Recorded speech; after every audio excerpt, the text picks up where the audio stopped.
일의 시사본부 시작합니다. 우리의 6월 소비자 물가지수 6% 상승 보도로 많이 접하셨죠? 이 고물가와 인플레이션에 대한 대안이 한국은행의 기준금리 사상 첫 빅스텝으로 나타났습니다. 자, 미국의 소비자 물가 상승률은요 무려 9.1%라고 합니다. 자, 내년 물가도 오를 것이다. 이런 우려를 담은 기대 인플레이션율 지난달엔 3.3%였는데요. 이번 달엔 3.9%로 상승했습니다. 자, 경제는 심리라고 하는데 미래에 대해서 기대보다 우려의 심리가 높다. 이런 이야기가 되겠죠. 자, 우리는 미래를 예상하고 계획을 세우고 계획에 맞춰 미래를 대비하며 살려고 노력합니다. 자, 개인 생활에서는 각자의 판단이 있겠지만 국가 공동체에서 미래를 예측하고 계획을 수립하고 정책을 집행하고 국민들에게 방향을 제시하는 조직이 바로 정부죠. 자, 아직도 인사 논란, 대통령 배우자 관리, 공식 조직이 있느니 없느니, 만드느니 안 만드느니, 대통령이 매일 기자들과 문답하는 것이 바람직하냐 아니냐, 뭐 이런 이야기가 관심이고요. 정치권은 대통령과 누가 더 가깝나, 힘이 있는 실세냐, 힘이 없는 허세냐, 당대표는 돌아올까 못 돌아올까, 뭐 이런 이야기로 허송세월하는 것 같습니다. 자, 벌써 7월도 절반 갔습니다. 국회 아직 못 열었고요. 서해 공무원 피격 사건에 이어서 탈북자 북송 사건이 또 논란입니다.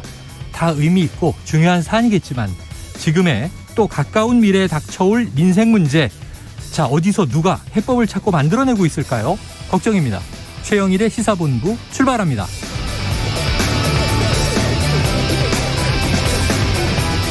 네, 1부에는요 오늘의 핵심 뉴스를 한입에 정리해드리는 한입뉴스 기다리고 있고요.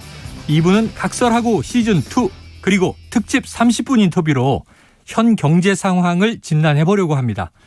자, 어제 여의도 정액관 코너에서요 최근 윤석열 대통령의 지지율이 30%대다 이렇게 말씀을 드렸는데요. 관련해서 여론조사 고지를 지금 드리겠습니다. 리얼미터가 미디어 트리뷴 의뢰로 지난 4일에서 8일 조사한 결과 대통령 국정수행에 대한 긍정평가 37.0%, 부정평가 57.0%로 집계됐고요. 자세한 내용은 중앙선거 여론조사 심의위원회를 참고하시면 되겠습니다. 자, 청취율 조사 기간입니다. 여러분의 점심시간을 함께하고 있는 최영일의 시사본부, 잘 듣고 있다 답변해 주시면 큰 힘이 되겠습니다. 자, 한 입에 쏙 들어가는 뉴스와 찰떡궁합, 디저트송 신청 매일 기다리고 있죠. 오늘 뉴스에 어울리는 노래가 있으면 문자 샵 9730으로 자유롭게 보내주세요. 오늘의 디저트송 선정되신 분께는 치킨 쿠폰 보내드리고 있습니다. 많은 참여 부탁드리면서 짧은 문자는 50원, 긴 문자는 100원입니다.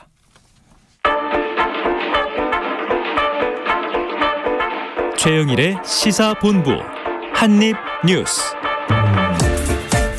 네, 오늘은 오창석 평론가, 박정호 오마이뉴스 기자를 모시고 한입뉴스 그 입을 크게 한번 열어보겠습니다. 두 분 어서 오세요. 안녕하십니까. 네, 자, 입은 다 푸셨죠? 네. 뉴스가 많습니다. 뉴스가. 지금 과방, 행안, 뇌관의 진통이다. 자, 야당은 둘 다 사수하겠다. 네. 여당은 하나씩 나누자 이런 얘기인데 지금 과방, 행안 이게 상임위 얘기하는 거죠, 국회에서? 그렇습니다. 상임위원장 배분은 어떻게 할 것이냐, 네. 이게 뇌관으로 나와 있는 건데요. 어허.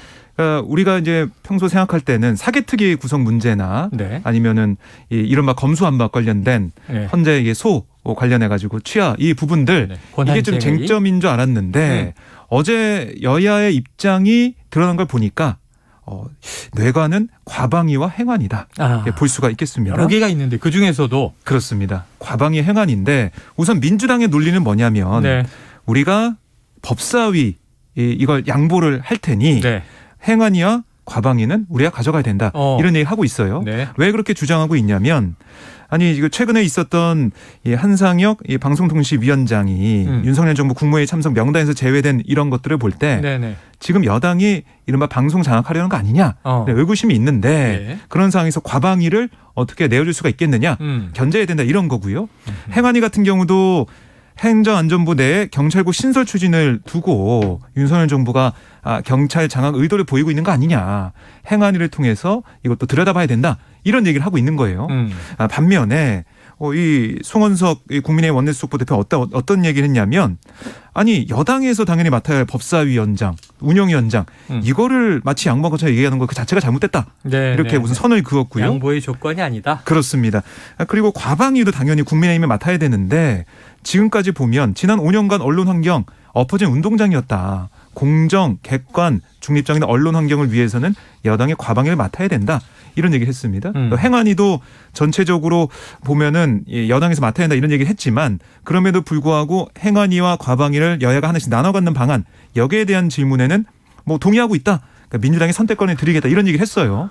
그러니까 둘 중에 하나씩 나눠 갖는 것은 고려해 볼 수 있다. 이렇게 얘기한 걸로 풀이가 되고 있습니다. 자, 이게 어떻게 흘러갈까요?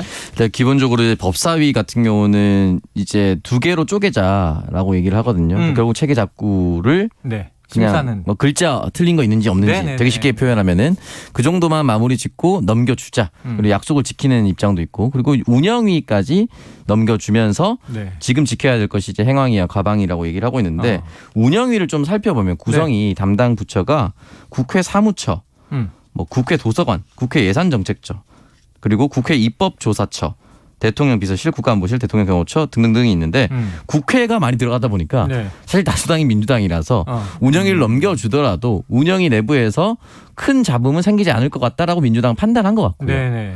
결국은 지금 이제 과방위와 행안위인데 행안위가 사실상 경찰, 비대해진 경찰 권력을 장악을 하고 있고 경찰국이 신설이 되어 있기 때문에 이 부처를 담당하고 관리 감독 감시해야 된다라고 민주당에서는 생각을 하고 있는 것 같고요. 그렇기 때문에 법사위 내주더라도 행안위 절대 안 된다는 것이고 과방위가 문제인데 과방위는 3개입니다. 과학기술정보통신부, 방송통신위원회, 네. 그리고 원자력안전위가 있는데 방송통신위원회 산하에 문화방송 MBC와 한국방송공사 KBS도 포함되어 있죠. 네네. 여기도 포함이 되어 있습니다. 예, 예. 그런데 이제 언론을 대하는 태도를 보면서 민주당은 조금 걱정을 하는 거죠. 왜냐하면 지난 이제 MB 정권이라든지 또는 박근혜 정권에서 보수 정권이 잡았을 때, 그러니까 그거 공식적인 팩트만 말씀드리면 당시 박근혜 정부에서 이정현 수석이 KBS 보도국장에게 전화를 걸어서 네네. 특정한 보도, 세월호 참사 보도와 관련해서 전화 통화를 한 사실이 있습니다. 그러니까 통화한 것 자체만으로 압력으로 느껴질 수 있는 상황이었고 네네. 그게 다 공개가 되지 않았습니까? 홍보수석이었죠 당시에. 그렇기 때문에 이 부분에 있어서 민주당은 데자뷰를 느끼면서 좀 방어해야겠다라는 생각이 들고 권성동 의원은 그런 의도가 없다라고 얘기를 하지만 표현을 그런 의도가 없다라고 했으면 그냥 넘어갈 수도 있는 부분인데 그 전에 노조원들이 민주노총 출신이다 라고 흔히 말하는 낙인이라고 해서 부정적인 인식을 가지고 있다는 걸 드러내 버렸습니다. 네. 그러니까 이거는 공식적인 석상에서도 그랬었고 기자와의 인터뷰에서도 그랬었고 그리고 기자에게 어디 기자냐라고 질문을 하는 과정에서 한국방송공사라고 했음에도 불구하고 또 부정적인 의견. 그러다 보니까 민주당은 오히려 이거 봐라 더 낙인 찍는 거 아니냐라고 의심을 하고 있는 상황인 것 같습니다. 지금 뭐 권성동 이 직무대행 겸 네. 지금 또 원내대표를 맡고 원내대표입니다. 있죠. 자, 이게 KBS 라디오 오늘 아침입니다. 최강 시사에 출연해서 정확하게는 뭐 이렇게 얘기를 했군요. 이 KBS를 비롯해서 MBC 다 민주노총 산하의 언론노조에 의해서 언론노조가 다 좌지우지하는 방송 아닌가 솔직히 깨놓고 이야기해서 이렇게 이제 전제를 했다는 거죠, 아까. 네. 그러니까 이제 노조가 장악하고 있는 방송사들을 네. 이 우리가 과방위를 맡은 들 어떻게 이제 이 정권이 장악하겠느냐 이런 의도로 이제 이런 그 취지로 읽혀요. 네. 그리고 KBS, MBC는 복수 노조입니다.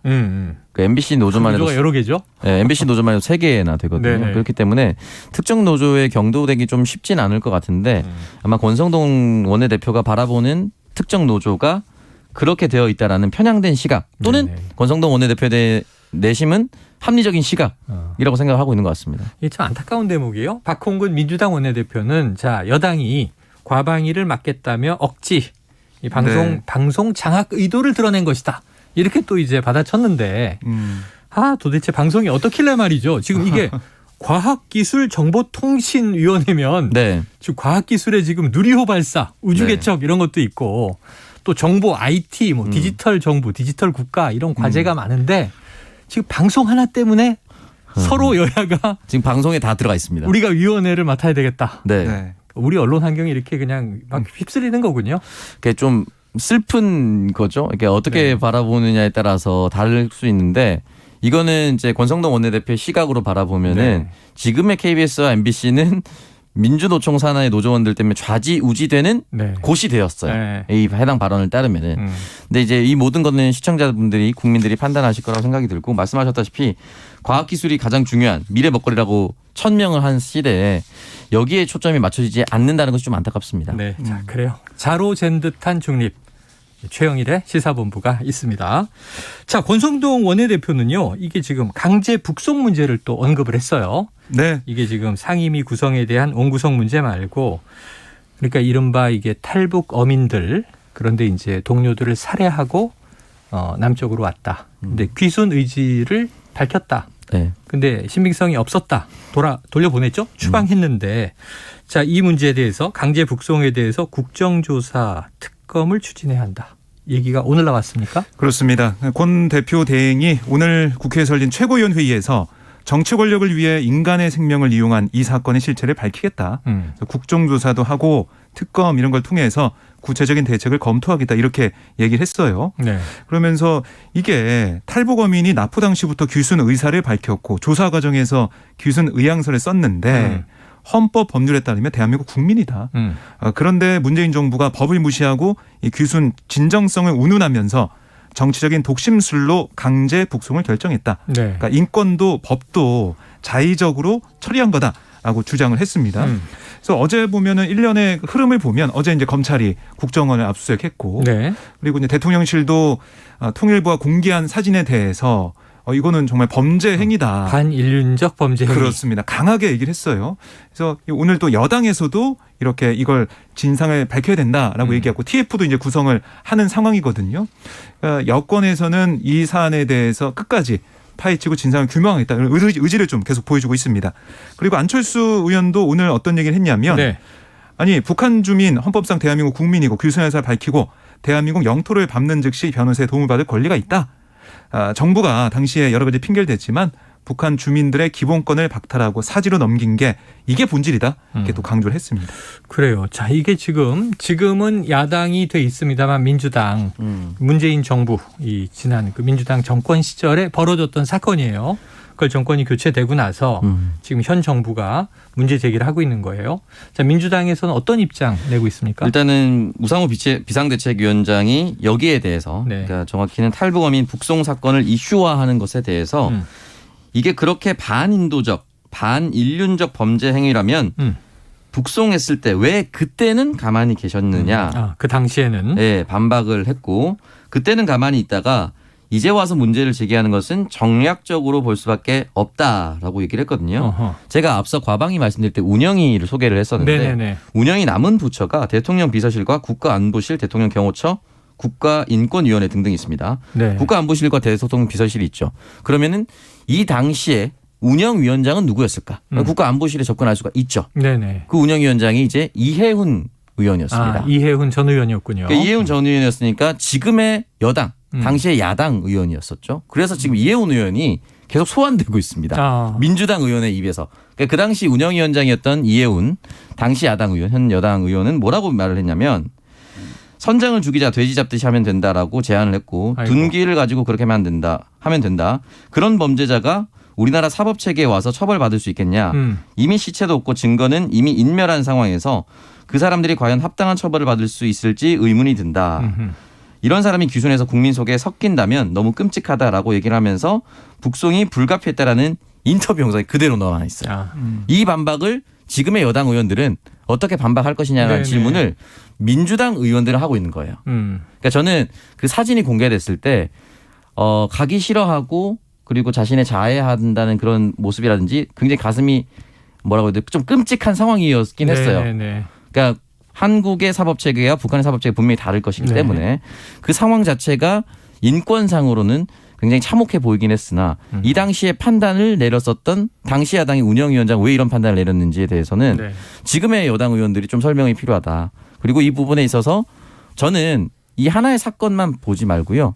앞으로 만약에 이런 일이 또 일어날 수 있잖아요. 또 일어난다면은 북한에서 특정한 범죄를 저지르고 남한으로 내려온 사람들에 대해서 어떻게 처벌할 것인가에 대한 규정을 좀 명확하게 해서 통일부가 이전 정권에서는 이렇게 말하고 똑같은 통일부에서 지금 정권이 바뀌었다고 완전히 180도 다른 네네. 대변이 논평되고 있어요. 네네. 그러니까 이런 것들 좀 사라져야 된다고 봅니다. 통일부뿐 아니고 통일부 관련해서는 뭐 지금 이제 월남 사건도 있고 월북 사건도 있고 간혹 또 이게 북으로 넘어간 사람이 추방돼서 돌려보내 온 적도 있어요.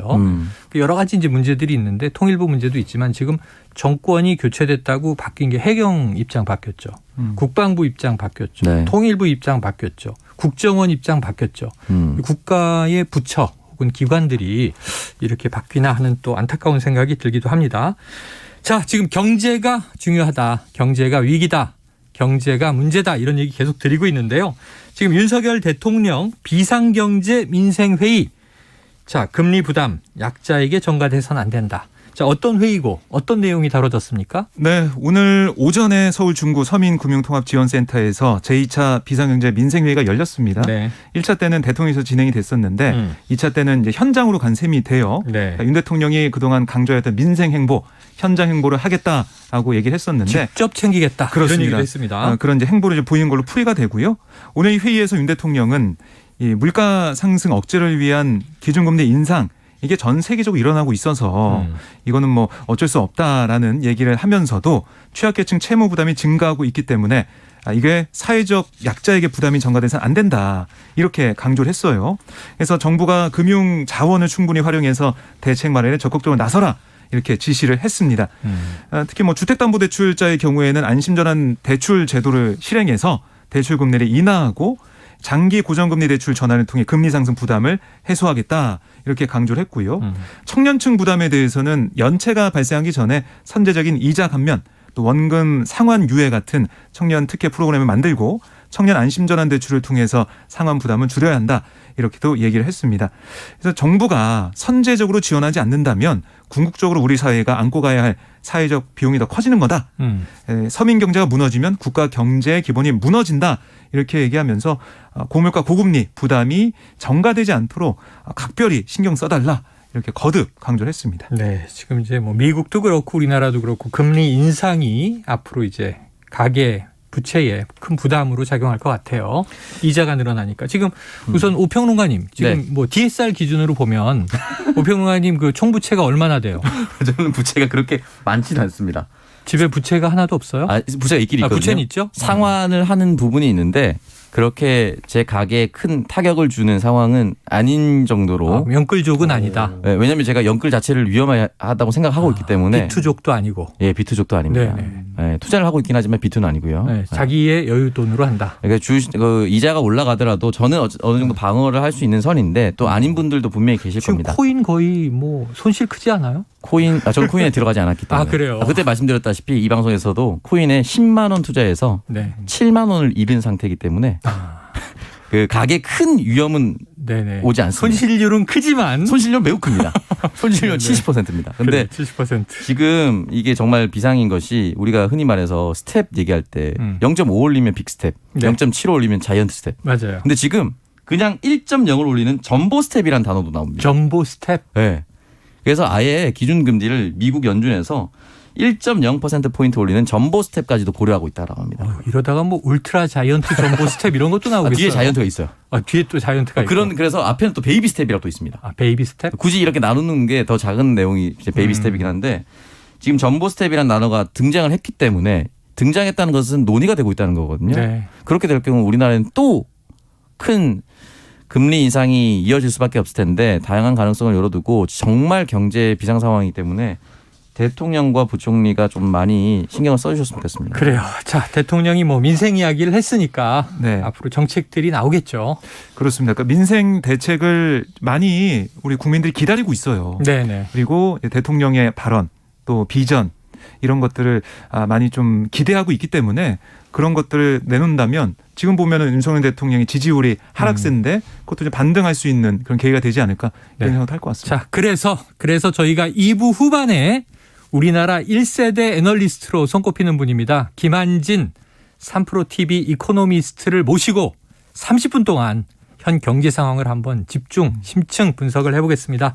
자, 지금 현재 12시 40분이 돼가고 있어요. 점심시간 교통 상황 알아보고 이어가겠습니다. 자, 교통정보센터에 정현정 리포터 나와주세요. 네, 서울은 비가 그치고 구름 사이로 파란 하늘이 드러났습니다. 오늘 서울의 낮 기온은 32도로 어제보다 7도가량 높아서 덥겠습니다. 통풍이 잘 되는 시원한 옷차림 해주시고요. 비가 그쳐서 어제와 달리 오늘은 서울 지역의 도로 통제 구간은 없습니다. 도로 이용에 참고해 주시기 바랍니다.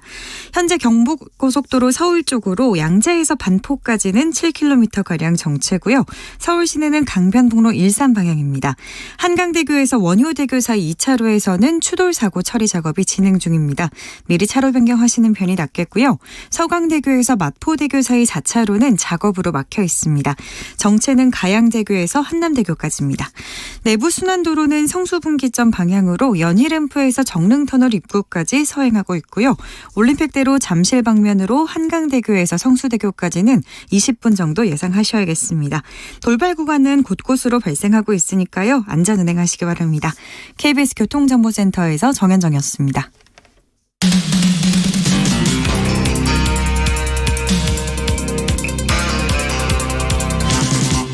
최영일의 시사본부. 네, 이제 7월도 중순이니까요. 이번 주말 넘기고 나면 뭐 이제 절반도 채 안 남습니다. 8월 민주당의 전당대회가 다가오고 있는 거죠. 그만큼. 지금 이재명 의원 뭐 어대명이다. 도전은 확실히 한다. 근데 아직 메시지가 안 나왔는데 지금 당대표 출마 선언한다는 거죠. 네, 그렇습니다. 오는 일요일과 다음 주 월요일 이틀 동안 후보 등록을 받는데요. 후보 등록 첫날, 그러니까 돌아오는 일요일에 출마 선언할 것으로 예상이 됩니다. 재헌절에. 그렇습니다. 재헌절이라는 뭐 어떻게 보면 상징적인 의미도 네. 있겠네요.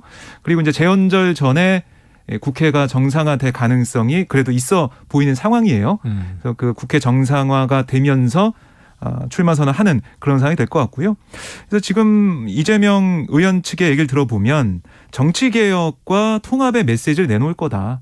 또 민생 얘기도 강조를 하면서 민주당이 좀 변화해야 될 그런 방향 이런 걸 제시하고 우리나라 정치가 가야 될 비전도 만들어내겠다는 그런 포부를 밝힌다는 거예요. 그래서 뭐 출마는 기정사실화 됐고 날짜도 지금 픽스가 된 상황이다 이렇게 보시면 되겠습니다. 네, 그동안 두 분이 대략 예견해온 거의 뭐 마지노선에 가서 물론 월요일에 할 수도 있겠고 네. 화요일에 할 수도 있겠습니다만 후보 등록을 해놓고 일요일에 한다. 후보 등록 첫날에 첫날이죠. 한다. 네. 예상했던 대로. 자, 그럼 지금 대략 정치개혁과 통합 메시지를 담을 것이다 그랬는데 전문가 오창석 평론가가 메시지를 한 줄의 문장으로 정리해 주세요. 민주당 시즌2. 네. 더불어민주당 시즌2를 얘기하겠죠 아마. 이런 표현을 쓰진 않겠지만 지금의 더불어민주당이라는 명칭은 문재인 대통령이 문재인 당대표 시절 당명 개정을 통해서 만들어졌습니다. 네. 그렇게 해서 시작돼서 여러 번의 선거를 거쳤고 민주당의 의원들이 87년 이후에 똑같은 당명으로 2번 이상 똑같은 총선에 출마한 것이 처음이다라고 얘기할 정도로. 아, 그래요. 그 정도로 당명이 참 잘 바뀌었습니다. 네네. 근데 1기 민주당의 더불어민주당이 문재인 당대표와 시작을 해서 문재인 대통령 정권까지 이어졌다면 지금의 당명은 그대로 두되 새로운 민주당으로 거듭나기 위한 것을 얘기할 것입니다. 그 부분에 있어서 그동안 민주당에서 꾸준히 논의되었었던 정치개혁 방안이 동일 지역구 삼선 금지라든지 또는 지금 비명 뭐 친명, 반명 이런 걸 넘어서서 다시 선택받을 수 있는 민주당으로 나아가자라는 메시지가 나와야 통합의 메시지인 거죠. 힘을 합치자. 네, 그 정도 메시지가 나올 수 있을 거라고 생각하고 만약 출발 선언을 한다면 그렇게 해야 또 많은 국민들이 관심을 가질 거라고 봅니다. 네, 알겠습니다. 자, 지금 이제 오평론가의 예언은 자, 저 이재명 더불어민주당 시즌2를 열겠습니다. 이걸로 정리할게요. 네. 제 추측입니다. 틀리면 다음 주에 벌칙. 네, 알겠습니다. 자, 주말에 나온다고 하니까 기다려 보고요. 자, 그런데 지금 통합 이야기를 했는데 자, 친명, 뭐 비명, 반명 다 합쳐야 한다. 이거 당연히 국민들도 그렇게 생각하지 않겠어요? 네. 우리가 흔히 전당대회 하면 용광로 전대 이런 얘기를 늘 하는데 그런데 지금 반대쪽에서 비명, 반명계에서는 이재명과 1대1로 붙자. 그러니까 네. 단일화해서 1대1 구도로 만들자. 자, 이 컷오프 단일화 지금 군부를 떼고 있다는 거죠? 네. 그러니까 지금 출마 선언을 할 걸로 예상되는 후보까지 다 합치면은 7명이거든요. 네. 7명 후보들이 나올 것 같은데 그중에 3명만 본선에 갑니다. 28일에 컷오프가 예비 경선이 예정돼 있는데요. 컷오프 이후에 그러니까 이재명 후보는 뭐 거의 컷오프 통과한다고 보면 2명의 후보가 올라가는 거겠죠. 네. 3명이 가게 될 때 이재명 후보를 제외한 나머지 2 후보가 단일화하자. 이 얘기는 지금 박주민 의원 빼놓고는 다 동일하고 있어요. 거의. 그래서 이 두 명의 후보가 단일화했을 때 이재명 후보 어차피 뭐 어대명이라는 말까지 나오곤 있지만 네. 타결이 그래도 생길 수 있다. 1대1로 붙어 볼 만한 상황이 될 거다. 이렇게 보고 있는 거예요. 그러니까 누가 컷오프를 통과할지는 모르겠지만 이렇게 이른바 이제 반명 전선에 분명히 해서 좀 맞붙을 수 있는 힘을 좀 만들어 가겠다. 네네. 이렇게 좀 후보들이 얘기를 하고 있습니다. 프로님, 박주민 의원은 왜 반대하는 거죠? 혼자 자신이 있는 건가? 저는 잘 모르겠습니다. 네네.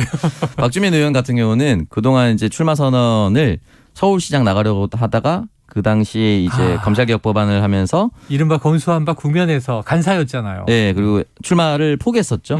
그리고 이제 그 전에 당대표에서도 출마 저울질을 하다가 그만둔 적도 있고 나온 적도 네, 있고 네, 그러다 맞아요. 보니까 자신은 완주를 해서 끝까지 박주민표 정치가 무엇인지에 대해서 알리겠다라는 의지가 저는 강하다고 생각이 네, 들고 그렇기 때문에 아마 그런 메시지가 나오지 않았을까라는 생각이 드는데 저는 개인적으로 단일화를 하든 안 하든 이 부분에 있어서 메시지나 어젠다적으로는 이 사람들이 섞이긴 좀 어렵다고 봅니다. 왜냐하면 이게 그동안 비슷한 흔히 말하는 이제 개파가 아닌 정파 비슷한 정책을 얘기하는 사람들로 네네. 분류되지 않았던 사람들이 지금 나와 있거든요. 양강 양박만 해도 네. 서로가 다 다르기 때문에 그렇기 때문에 단일화를 하긴 쉽진 않고 단일화 한다면 결국은 이재명은 어떻게든 안 된다라는 얘기로 단일화를 한다는 건데 네네.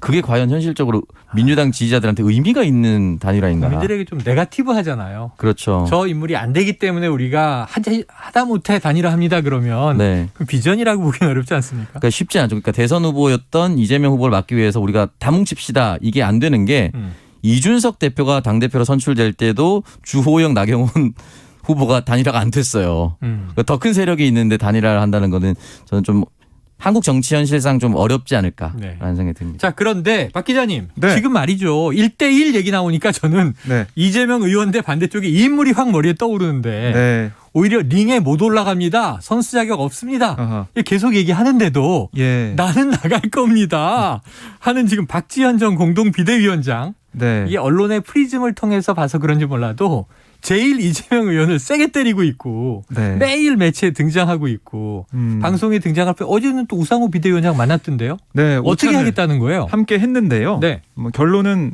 박지원 전 위원장이 출마 선언하겠다. 선언하겠다. 네. 그래서 아마 내일로 시간이 잡히는 것 같아요. 내일. 출마 선언을 하고 후보 등록도 하겠다라는 의지를 어제 네네. 밝혔고 우상호 위원장도 뭐 나는 이걸 번복할 뭐 그런 상황이 아니다라는 당의 얘기도 했기 때문에 서로의 입장을 알지만 박지원 전 위원장은 출마하겠다는 거고요. 근데 오늘도 우상호 위원장이 이게 뭐 번복이 되거나 예외가 인정될 가능성이 없다라고 선을 긋고 있거든요. 그러니까 예외에 해당하지 않으므로 네. 지금 현재는 이 권리당원 6개월을 충족하지 못했다. 못 나간다. 그렇습니다. 그래서 이게 좀 안 되는 상황이기 때문에 뭐 당의 정해진 절차에 따라서 합당하게 처리했다는 얘기를 어제도 했다고 하니까요. 네. 실제로 후보 등록이 될 가능성이 없다라고 볼 수가 있겠어요. 근데 그런 상황에서 박지원 전 위원장이 내일 출마 선언은 하고 그리고 오늘 또 SNS에 올린 글에서 이재명 의원을 향해서 네. 이제 이재명 의원님의 시간입니다. 민주당의 쓴소리를 하는 청년 정치인을 용인하지 않겠다는 생각이 아니라면 박지원의 출마를 허용해야 한다는 입장을 밝혀주길 바랍니다. 이재명 의원이 이재명 의원한테 이렇게 요구하는 모습도 볼 수가 있습니다. 이재명 의원이 출마시켜 줍시다 그런다고 출마되는 건 또 아니잖아요. 이게요. 그거는 아니죠. 가정을 해봅시다. 네. 출마하면 안 됩니다라고 얘기를 하면은 이재명 의원이 자신이 대선 때 영입해서 대선 때 영입한 사람을 거부한다는 메시지가 나오고요. 팽시킨 거 아니냐? 이런 메시지가 나오고요. 출마시켜 줍시다라고 하면은 바로 반명이라고 불리는 의원들이 이미 당대표 납셨네라고 얘기할 겁니다. 고난도 없는 네. 분이. 그러니까 이게 둘 다 메시지를 애초에 낼 수 없는 거예요. 네. 그렇기 때문에 이제 박지원 전 비대위원장이 공개적으로 이렇게 얘기하는 거는 사실상 본인의 메시지인 것이지 애초에 이재명 의원에게 답변을 받을 수 있는 사안이 아닙니다. 근데 저는 너무 궁금한 게 네. 박지원 전 위원장이 이렇게 막 안 되는 걸 네. 세게 강하게 얘기해서 뭘 얻어요? 뭐를 얻을 수 있죠? 그러니까 자신의 이제 개혁 의지, 민주당을 바꿔내겠다는 진정성 이거를 계속 보여주는 것 같아요. 네. 왜냐하면 여기서 만약에 당이 안 됩니다. 예, 인정 안 됩니다. 해서 알겠습니다. 이렇게 돌아서게 된다면 일관된 메시지가 안 만들어진다는 거죠. 그러니까 박지원 전 위원장이 그동안 내세웠던 것은 뭐냐면 아니 당이 일관성 있게 내가 이제 공동 비대위원장 했으니까 거기에 맞춰서 당연히 이 출마 자격을 줘야 되는데 그거 안 주고 있고 네. 그거 안 주는 게 결국 민주당의 기득권 세력 때문이 아니냐. 민주당이 그래서 혁신을 못한다. 이런 꾸준히 자신의 논리를 계속 보여주고 있기 때문에 지금 여기서 우상호 위원장을 만난 다음에 알겠습니다. 이번에는 제가 나가지 않겠습니다. 이렇게 하는 게 박지원 전 위원장 입장에서도 또 박지원 전 위원장을 지지한 사람들 입장에서는 그게 오히려 또 이상해 보인다는 거죠. 그래서 일관된 모습을 또 개혁의 모습, 강조하는 모습 이걸 좀 보여주는 그런 상황 같습니다. 민주당을 혁신하겠다는 일관된 모습을 보여주기 위해서다. 그렇게 치면 오창석 평론가는 그걸 지금 5년째 하고 있는데 아무도 알아주지 않고 네. 아무도 언론에서 써주질 않습니다. 저 이제 박지원 전 비대위원장께 드리고 싶은 말씀이 있는데 네. 정치는 이렇게 승부를 거는 승부의 미덕도 있지만요. 49%로 돌파했을 때 이낙연 당시 후보가 이재명 후보에게 승복했고요. 윤석열 후보에게 0.7% 차이로 졌을 때 재검표하자는 말 이런 반구 없이 승복하는 이재명 후보의 모습이 있었습니다. 네네. 정치는 승부보다 승복의 미덕이 중요할 때도 있습니다. 그런데 지금 이렇게 현재 상황을 보면 이준석 대표가 더 이 또래 청년 정치인으로 눈에 네. 들어오지 않을까요? 거기서 좀 벤치마킹 하는 건 없겠습니까? 벤치마킹을 하는 것은 물론 하면 안 돼. 청년은 끝까지 버텨야 돼. 뭐 이런 거 아니에요? 이거 이제 정상적인 징계 절차였고 당대표 선출 과정에서는 아무런 이런 규정의 예외 인정이나 이런 게 없었잖아요. 네. 기성세대가 우리를 지켜주지 않아. 스스로 지켜야 돼. 뭐 이런. 그러면 세력화를 해야죠 이제. 세력화해야 된다. 네. 알겠습니다. 자, 이외에도요. 지금 1조 펀드 사기 옵티머스 사건 기억하시죠? 그 김재현 대표에게 징역 40년이 확정됐다. 이런 소식도 들어와 있습니다. 자, 오늘 목요일 한입뉴스 여기서 정리하겠습니다. 박정호 기자, 오창석 평론가 수고하셨습니다. 고맙습니다. 네, 자, 이 청취자 3245님 콩국수 해 먹으려고 국수 삶으며 듣고 있습니다. 어우, 맛있겠다. 자, 이날치에 범 내려온다 신청해요. 자, 오늘 유독 점심에 콩국수를 드신다는 문자가 많다고 해요. 어제 비 쏟아지고 오늘 날이 겠잖아요. 하늘이 너무 멋진데. 자, 3245님께 치킨 쿠폰 드리면 콩국수 위에 치킨을 얹어서 드시겠네요. 네, 노래 듣고 2부로 돌아오겠습니다. 골로 대한 짐승이 내렸다. 몸은 얼숭덜숭 꼬리는 잔뜩 한 팔이 넘고 위에 머리 흔들며 전동 같은 앞다리 봉화 같은 뒷발로 양기 찌우지고 새낙 같은 발톱으로 잔디뿌리왕 모래를 차르르르르 그치며 주홍잎쩍 벌리고 허리랑 하는 소리 하나리 묻어지고 땅이 툭 꺼진 한 듯 차례 정신없이 목으로 움츠리고 가만히 엎젖겄다. 봄 내려온다 봄이 내려온다 송림 깊은 골로 한 짐승이 내려온다. 누의 머리를 흔들며 양이 축 찢어지고 몸은 얼숭덜숭 꼬리는 잔뜩 한 마리 넘고 동네 잔뜩 앞다리 전동 같은 뒷다리 해나 같은 발톱으로 엉덩이처럼 뱃살경을 잔디 꼬리만 보게 끝이고 조림장 얼리고 자라해 뚝성에 앵앵하는 소리 산천지지 덮고 잔소리란 자라가 깜짝에 몸을 도시고 바람이 엎치고 범 내려온다 범이 내려온다 송이 깊은 골로 한 짐승이 내려온다. 그의 머리를 흔들며 양이 쭉 찢어지고 몸은 얼숭덜숭 거리는 잔뜩 범 내려온다 범이 내려온다 봄 내려온다 범 내려온다 범이 내려온다 봄 내려온다 범 내려온다 범이 내려온다.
안녕하세요. 바른말 고운말입니다.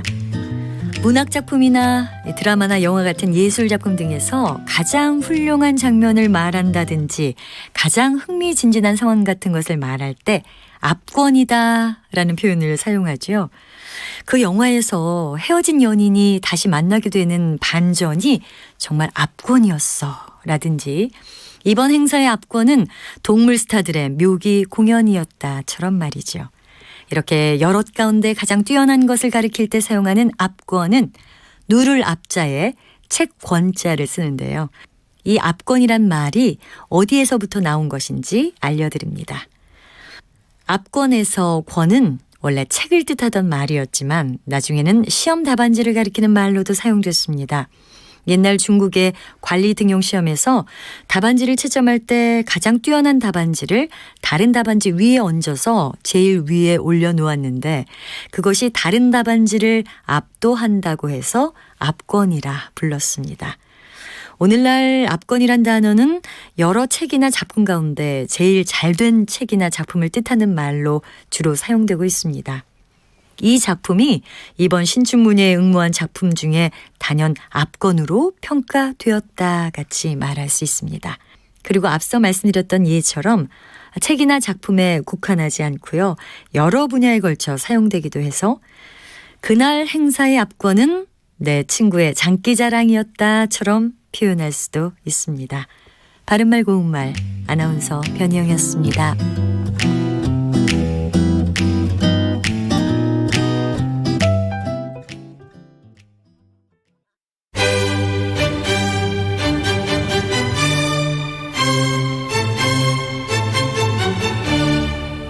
여유로운 저녁 시간, 고품격 시사토론과 함께하세요.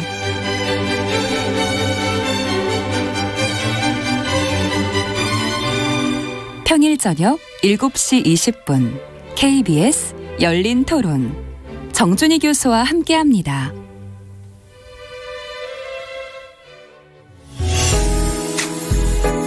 역사, 예조판서 그다음에 좌천성을 지낸 유군이라는 분, 이분이 경제, 달러가 좀 전 세계적으로 좀 귀해졌습니다. 음악까지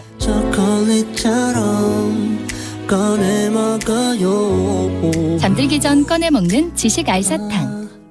KBS 1라디오 김성환의 시사야. 평일 밤 10시 5분 당신을 기다립니다. 놓치지 마요.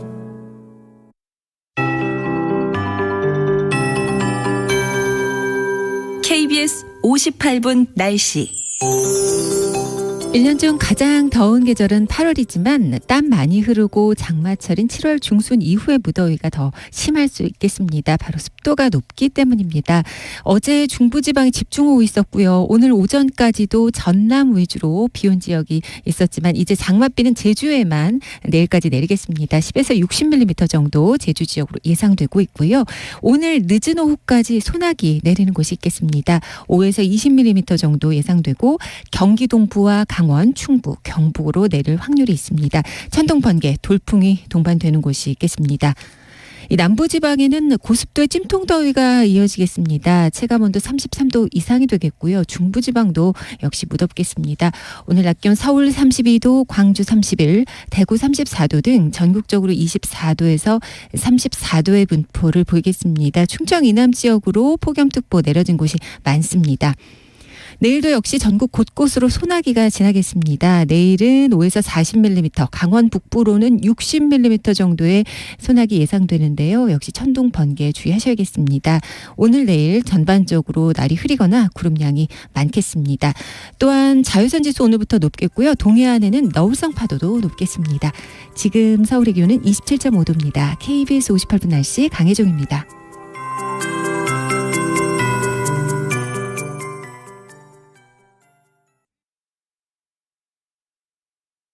정성을 다하는 국민의 방송 KBS가 한시를 알려드립니다.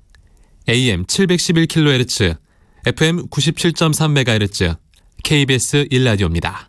HLKA.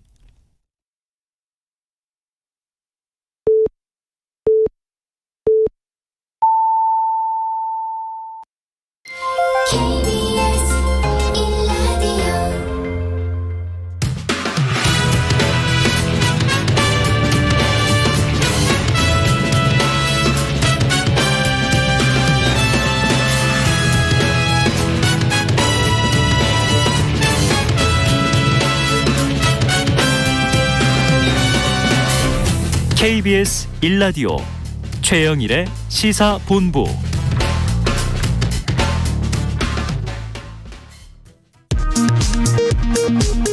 이 시각 라디오 정보센터 뉴스입니다.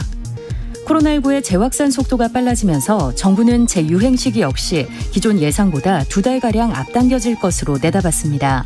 이르면 다음 달 확진 규모가 정점에 이를 때 위중증 환자는 1000명대, 사망자는 100명이 넘어갈 수 있다는 예측도 나왔습니다. 이에 정부는 전국 45개 상급 종합병원장들과 간담회를 갖고 병상 재가동 준비 상황을 점검했습니다. 올해 들어 5월 말까지 나라 살림 적자가 70조 원을 넘어섰습니다. 세수 호황이 이어지는 가운데에도 지출이 더욱 큰 폭으로 증가하면서 적자 규모는 한 달 만에 2배 가까이 늘었습니다. 국가 채무도 한 달 새 20조 원 가까이 증가해 1,019조 원까지 올라섰습니다. 윤석열 대통령은 금리 인상은 물가 상승을 억제하기 위한 불가피한 조치이지만 그 부담이 고스란히 취약계층과 사회적 약자에게 전가돼서는 안 될 것이라며 서민 금리 부담 경감을 강조했습니다.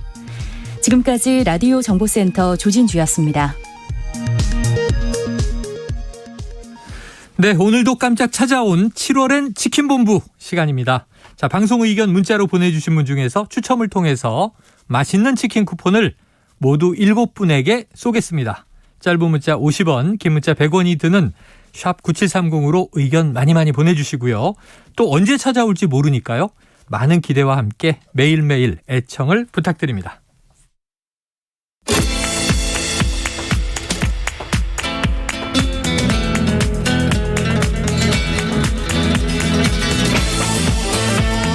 네, 정치권의 허심탄회한 속내를 들여다보는 시간이죠. 각설하고 시즌2 장해찬 전 인수위 청년소통 TF 단장 그리고 현근택 변호사 두 분 나오셨습니다. 어서 오세요. 네, 안녕하세요. 네, 야 폭우 내리고 폭염 오고 건강 괜찮으시죠? 시사본부 요즘 뭐 청취율 잘 나옵니까? 잘 나와야 돼요. 나와야 돼요? 잘 나와야 됩니다. 잘 나와야 되는 상황입니다. 네, 날씨 얘기하는데 갑자기 뜬금없이 청취율을. 아, 요즘 조사 기간이라 그래서. 아, 그렇죠. 쿠폰도 막 쏘시고 이러는 거 보니까. 쿠폰도 그래서 치킨을 꼭 그런 건 아니죠. 꼭 그런 건 아니죠. 7월엔 치킨본부 그런 비밀이 있었군요. 비밀이라뇨. 공공연한 얘기예요. 자, 그래서 오늘 두 분의 또 입담에 우리의 청취율이 달려 있습니다. 본격적으로 시작해 보죠. 오늘 두 분께서 꼽아주신 키워드. 아주 흥미가 진진합니다. 하나는요. 극우 유튜버 누나 채용 후폭풍. 자, 이것도 좀 이제 요즘에 많이 회자되는 얘기고요. 또 하나는 사지로 내몬 탈북 어민 북송. 이것도 지금 또 핫한 이야기죠. 자, 먼저 현근택 변호사께서 꼽아주신 키워드. 극우 유튜버 누나 채용 후폭풍. 이유는요? 일단 논란이 되고 있죠. 이게 뭐 단순히 극우 유튜버 누나기 때문에 문제가 된 건 아니거든요. 지금 아마 아시겠지만 청와대 인사 논란이 지금 어제 오늘의 일이 아니죠. 네. 뭐 코바나 직원 얘기, 뭐 육촌 인척 얘기, 그 다음에 뭐 옛날 사업 지인 얘기 여러 가지 있었거든요. 이제 그러다 보니까 이제 인사 문제가 지지율 하락의 가장 큰 원인으로 지적되고 있고 그러면서 이제 나온 건데 이게 왜 뜨거운 이슈가 됐냐면. 뭐 저도 이제 양산 가본 적이 있는데 그 앞에 난리도 아니거든요. 네네. 막 유튜브 틀어놓고 방송 틀어놓고 새벽부터 밤까지 방송해대고 막 소리 지르고 온갖 욕을 해야 돼요. 그리고 그걸 이제 또 생중계하고 있거든요. 거의. 네. 근데 그런 분이 이분도 문제인데 이분의 누나가 사실은 그냥 단순히 누나가 아니라 보니까 방송도 같이 하고 운영도 같이 하고 이랬던 분이에요. 그분이 대통령실에 근무한다. 아 그럼 당연히 양산시도 대통령실하고 관계 있는 거 아니냐라고 의심할 수밖에 없는 상황이기 때문에 문제가 됐던 것 같습니다. 자, 문제다 이렇게 얘기하셨는데 지금 먼저 말씀을 드리면 대통령실 입장도 나왔습니다. 이 안정권 씨의 누나 대통령실에 사직서를 제출한 상태다. 자, 이 채용에 대해서 대통령실 입장은요. 누나와 동생을 엮어 채용을 문제 삼는 것은 연좌제나 다름없으며 심각한 명예훼손이다. 채용 과정에 아무 문제가 없었다. 자, 장 단장님, 요 사안. 현 변호사가 문제 제기하셨는데 어떻게 보세요? 일단은 여러 가지 오해가 있을 수 있기 때문에 사직 의사 밝힌 건 잘한 처리라는 생각이 들고요. 네네네네. 다만 제가 알아보니까 이분이 뭐 행정관도 아닙니다. 아. 행정요원으로 근무를 했다고 해요. 네네네. 행정요원의 이 거취라던가 뭐 가족이 누군가 이런 부분에 대해서까지 대통령실 고위 관계자들이 알 방법이 별로 없지 않겠느냐. 검증하거나 그리고 뭐. 이제 신원 검증 같은 경우 대통령실뿐만이 아니라 뭐 이 정부에서 임명하게 되는 많은 고위공직이나 뭐 이런 분들 신원 검증 서류 보면요. 형제 자매 기수라는 란이 없어요. 부모와 배우자, 자녀 등에 대해서는 적시하게 되어 있는데 네네. 그 신원 검증 서류 정부 공식 문서입니다. 거기에 형제 자매는 기술하지 않도록 되어 있어요. 그러니까 사실 이 알려고 일부러 신경 써서 들여다보지 않으면 알 방법이 좀 없었다라는 말씀도 네네. 드리고 싶고 어떻게 됐나 제가 조금 나름대로 취재를 해보니까 예.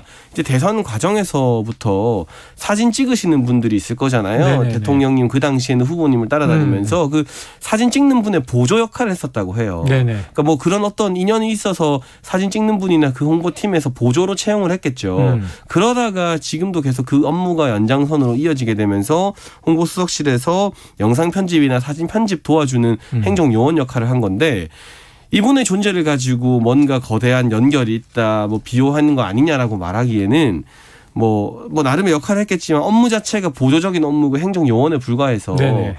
그렇게 선을 이어서 나가기에는 너무나 존재감이 미약했다, 네네. 미미한 직원이었다라는 생각이 들고 여기에 대해서 뭐 그 안정권이라는 유튜버의 누나인지 뭔지를 일부러 막 들여다보지 않는 이상 알 방법이 없었다는 네네. 것. 그리고 어쨌거나 문제가 촉발되고 논란의 소지가 있자 아주 발빠르게 이 사직 절차에 돌입했다는 점 등을 미루어 보면 여러 오해가 있을 수 있지만 지금 민주당이 제기하는 공세가 좀 과도한 억측은 아닌가 하는 생각이 듭니다. 자, 미미한 이 직원 예를 들면 그게 그렇게 이 의미 있는 비중의 직급은 아니다 이런 얘기셨고 그다음에 이 안정권 씨의 누나인지 몰랐을 수 있다 대통령실이. 그러니까 뭐 예를 들면 그 사진팀이나 이런 분들은 알았을 수 있죠. 그 내부에서는. 근데 그런데 그러니까, 예. 그 신원검증 서류에도 없고 이거를 소위 말하는 대통령실 핵심 관계자나 고위 관계자들이 네네네. 이걸 알았을 거라는 보장은 뭐 또 없다는 인사 거죠. 관리를 하는 네. 간부급이 어떻게 보세요, 현 변호사님? 그런데 물론 뭐 그럴 수 있다고 보는데 사실은 이제 초기에 처음 이 얘기가 나왔을 때 그럼 얘기가 나왔잖아요. 그러면 뭐 확인을 해본다든지 문제를 확인하고 이렇게 얘기한 게 아니거든요. 능력을 보고 채용했다. 왜 동생 이러고 문제 삼느냐. 그거 연좌제다. 네네. 명예훼손 될 수 있다. 이렇게 얘기했거든요. 그 말은 여기 문제 없다는 얘기, 능력을 있다는 얘기고. 그 당시에 처음에 이 언론에서 이 보도가 처음 나왔을 때 아니 그 다 누구나 이제 유튜브 들어가서 1분이면 다 알 수 있거든요. 저도 들어가서 봤어요. 처음에 봤더니 뭐 같이 방송한 것도 있고 심지어 그 사저 앞에서 찍은 거를 그 누나가 운영하는 유튜브에 올린 것도 있고. 그러면 당연히 관계 있다고 볼 수밖에 없는데 네네. 그동안에 지금 사진 뭐 편집했는지도 모르겠지만 대통령실에서도 뭐라 그랬냐면 작년 11월부터 영상 편집했다 그랬거든요. 네네. 영상 편집이 뭐겠어요? 유튜브랑 관련된 거잖아요. 예, 예.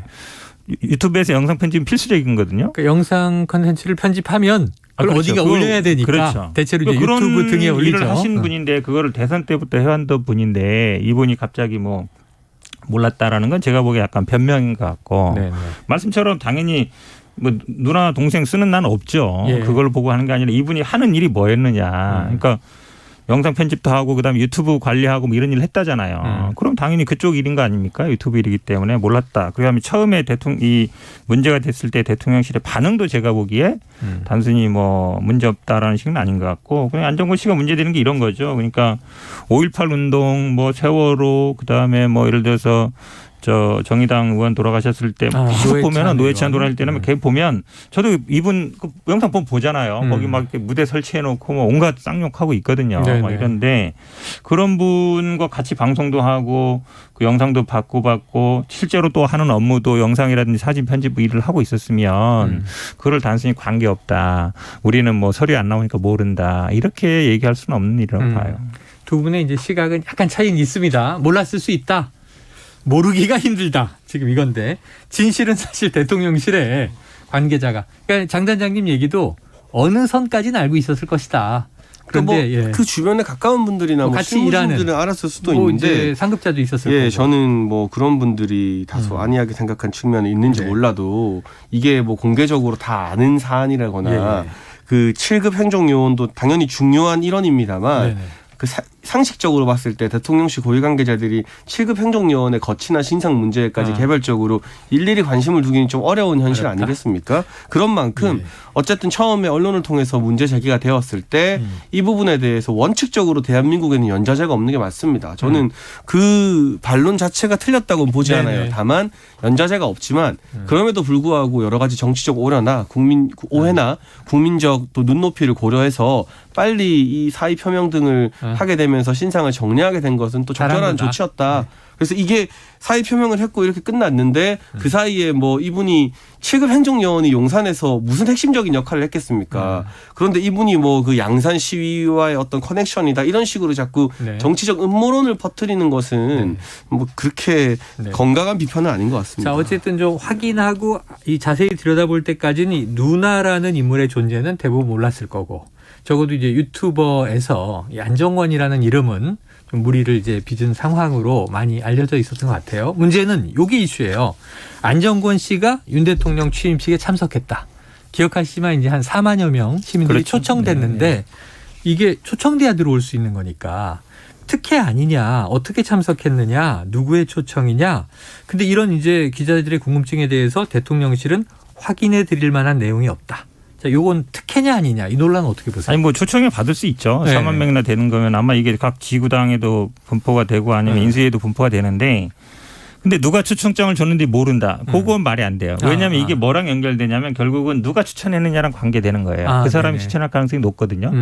7급 행정요원이라 해도 추천하는 사람이 없으면 쉽지 않습니다. 왜냐하면 다 들어가려고 하거든요. 그다음에 거기서 뭐 행정관 승진하고 선임 행정관 승진하고 이런 식으로 많이 가니까 그게 어찌 보면 이제 많은 정치를 꿈꾸는 사람들의 길이기도 하고 그러면 결국은 왜냐하면 이거 그거 관리는 다 돼요. 인쇄이든 아니면 뭐 준비든지 간에서 준 게 있을 거거든요. 그럼 누가 초청했으니까 온 거예요. 그래서 이 얘기 하지 않는 거는 제가 보기에 인사 추천 누구 했느냐 지금 야당에서 따지고 있고 결국은 누가 이 사람을 여기에 어쨌든 추천해서 일을 하게 되느냐 이 문제거든요. 이제 그거에 대해서 이제 발빼기 하는 거죠. 한마디로 얘기하면 꼬리 자르기다. 그러니까 모르겠다라고 하는 겁니다. 그러니까 갑자기 이제 과거에 뭐 능력을 봐서 이랬던 분이 그럼 과거에 뭐 했냐 물었더니 과거에 뭐 했는지 모른다. 그 말이도 보면 웃기잖아요. 본인이 해왔던 게 영상 편집이고 유튜브 해왔던 분인데 과거에 모른다고 하는 거나 누가 초청했는지 모른다는 거나 다 제가 보기에는 그냥 꼬리 자르기다. 꼬리 자르기다?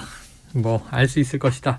근데 이제 알 수 있다 하더라도 그렇게 윗선은 아닐 것이다. 이 대통령 취임식에 진짜 4만 분이 오셨어요.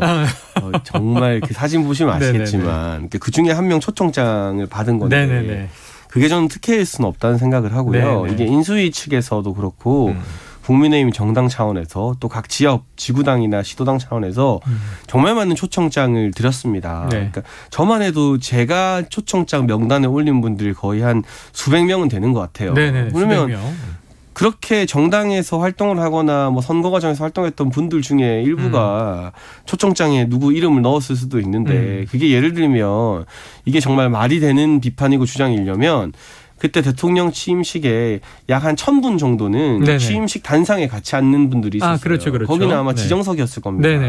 그런 자리면 모르겠으되 그냥 이 일반 초청한 국민들과 함께 다 앉는 그 4만 석 중에 한 분 자리를 줬다고 해서 이게 뭐 특별한 관계가 있다 뭐 그렇게 보는 것은 좀 과도하지 않나 생각이 들어요. 단상 위의 지정석이 안 좋았습니다. 햇빛을 정면으로 받았고요. 4만여 분은 이제 무지개 같은 걸 또 보는 좋은 자리였었죠. 당시를 생각해 보면. 자, 이 안정권 씨, 문 전 대통령 양산 사저 앞에서 시위를 벌여왔다. 이것도 지금 논란인데 이를 두고 윤 대통령이 전 대통령 사저 앞 혐오 시위를 방관하는 거 아니냐 이제 이런 목소리가 나온 겁니다. 관련 육성을 듣고 와서 이야기를 이어가죠. 그곳에서 이제 욕설 시위를 하고 있는 사람 가운데 한 분 안정권 씨 친누나가 대통령실에서 근무한다는 사실이 알려지지 않았습니까? 이게 뭐지 이런 생각이 들어요. 만약에 자기가 그렇게 연관이 안 돼 있었으면 만약에 누나가 그런 데 없었으면 이번에 이제 검색해서 안 오겠지라고 생각을 하고 말아버리는 건데 이거는 뭐지? 그 통보실에서 근무를 했다 그러니까 좀 마을 입장에서는 기분 나쁘고 저 역시나 그 사람도 저한테 욕을 했었거든요. 그러니까 안정권 씨도. 왜냐하면 박모 씨, 뭐 보자기 만드는 사람한테 공기 뚜껑, 장독 뚜껑 만들어 파는 사람 뭐 이렇게 조심하라면서 조사할 거라면서 그런 말 하시더라고요. 아니 본인이 무슨 권한이 있다고 조사한다는 얘기를 해요, 근데? 그러니까요. 그래서 그렇게까지 말하게 된 게 저 누나 때문이었나? 는 갑자기 그런 생각이 드니까 물론 그게 아니었으면 하지만. 합리적인 의심인 거죠. 네, 지금 들으신 내용은 이제 오늘 아침에 라디오 인터뷰인데요. 문재인 전 대통령 사저가 있는 평산마을 주민 박진영 씨가 지금 이 관련해서 애로사항을 토로한 내용입니다. 자, 문재인 정부 청와대 국민소통수석 지냈던 윤영찬 의원 홍보수석실에 근무하는 안모 씨는 안정권의 누나이면서 본인이 극우 유튜버로 최근까지 활동했던 사람이다. 그러니까 그냥 이제 극우 유튜버의 누나가 아니라 본인도 유튜버다 이렇게 얘기를 하면서 그의 존재가 일선 경찰 입장에선 어떤 사인으로 받아들여지겠는가 이런 주장을 한 거예요. 대통령실에 근무한다는 자체가 일종의 시그널을 줄 수 있다라는 해석인데 이 주장 현 변호사님 어떻게 보세요? 이게요. 저도 들어오고 나갈 때 엄청 먹었거든요. 그렇게요. 들어오고 그냥 양산 사저에? 그렇죠. 고기를 안 거치고 갈 수가 없어요. 통로를 다 지켜보고 있는 거예요? 아니 거기 들어갈 때 그 길을 통해서 가야 돼요. 네. 그리고 들어오는 나가는 사람이 다 보이기 때문에 그럼 막 뭐라고 욕하거든요. 뭐 저거 저쩌고 막 욕하던데 마찬가지죠. 이분들 이제 마을 주민이고 뭐 문재인 대통령하고 뭐 막걸리도 먹고 이런 게 알려지니까 또 막 이제 뭐 조사할 거다 이런 얘기를 한다는 거잖아요. 네. 한마디로 얘기하면 위협을 하는 거거든요. 근데 이제 마침 누나가 만약에 대통령실에 근무한다 그러면 이 사람이 믿는 백이 있나 보다 생각 안 할 수가 없는 거죠. 그러면 이제 그 앞에도 현장에도 경찰들이 와 있습니다. 왜냐하면 사저를 지키는 분도 있지만 양천 경찰서에 있는 분들도 있거든요. 제가 그때 갔을 때는 그냥 구경만 하고 있어요. 예를 들어서 소리 지르거나 막 이러면 뭐 말리거나 막 이래야 되는데 별로 안 그래요.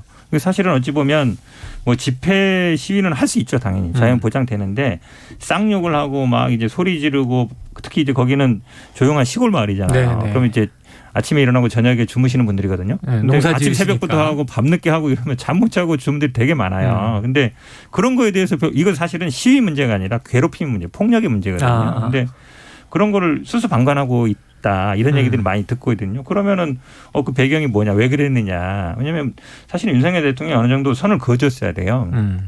근데 뭐 사저 앞에도 되고 뭐 법대로 하는 거 아닙니까?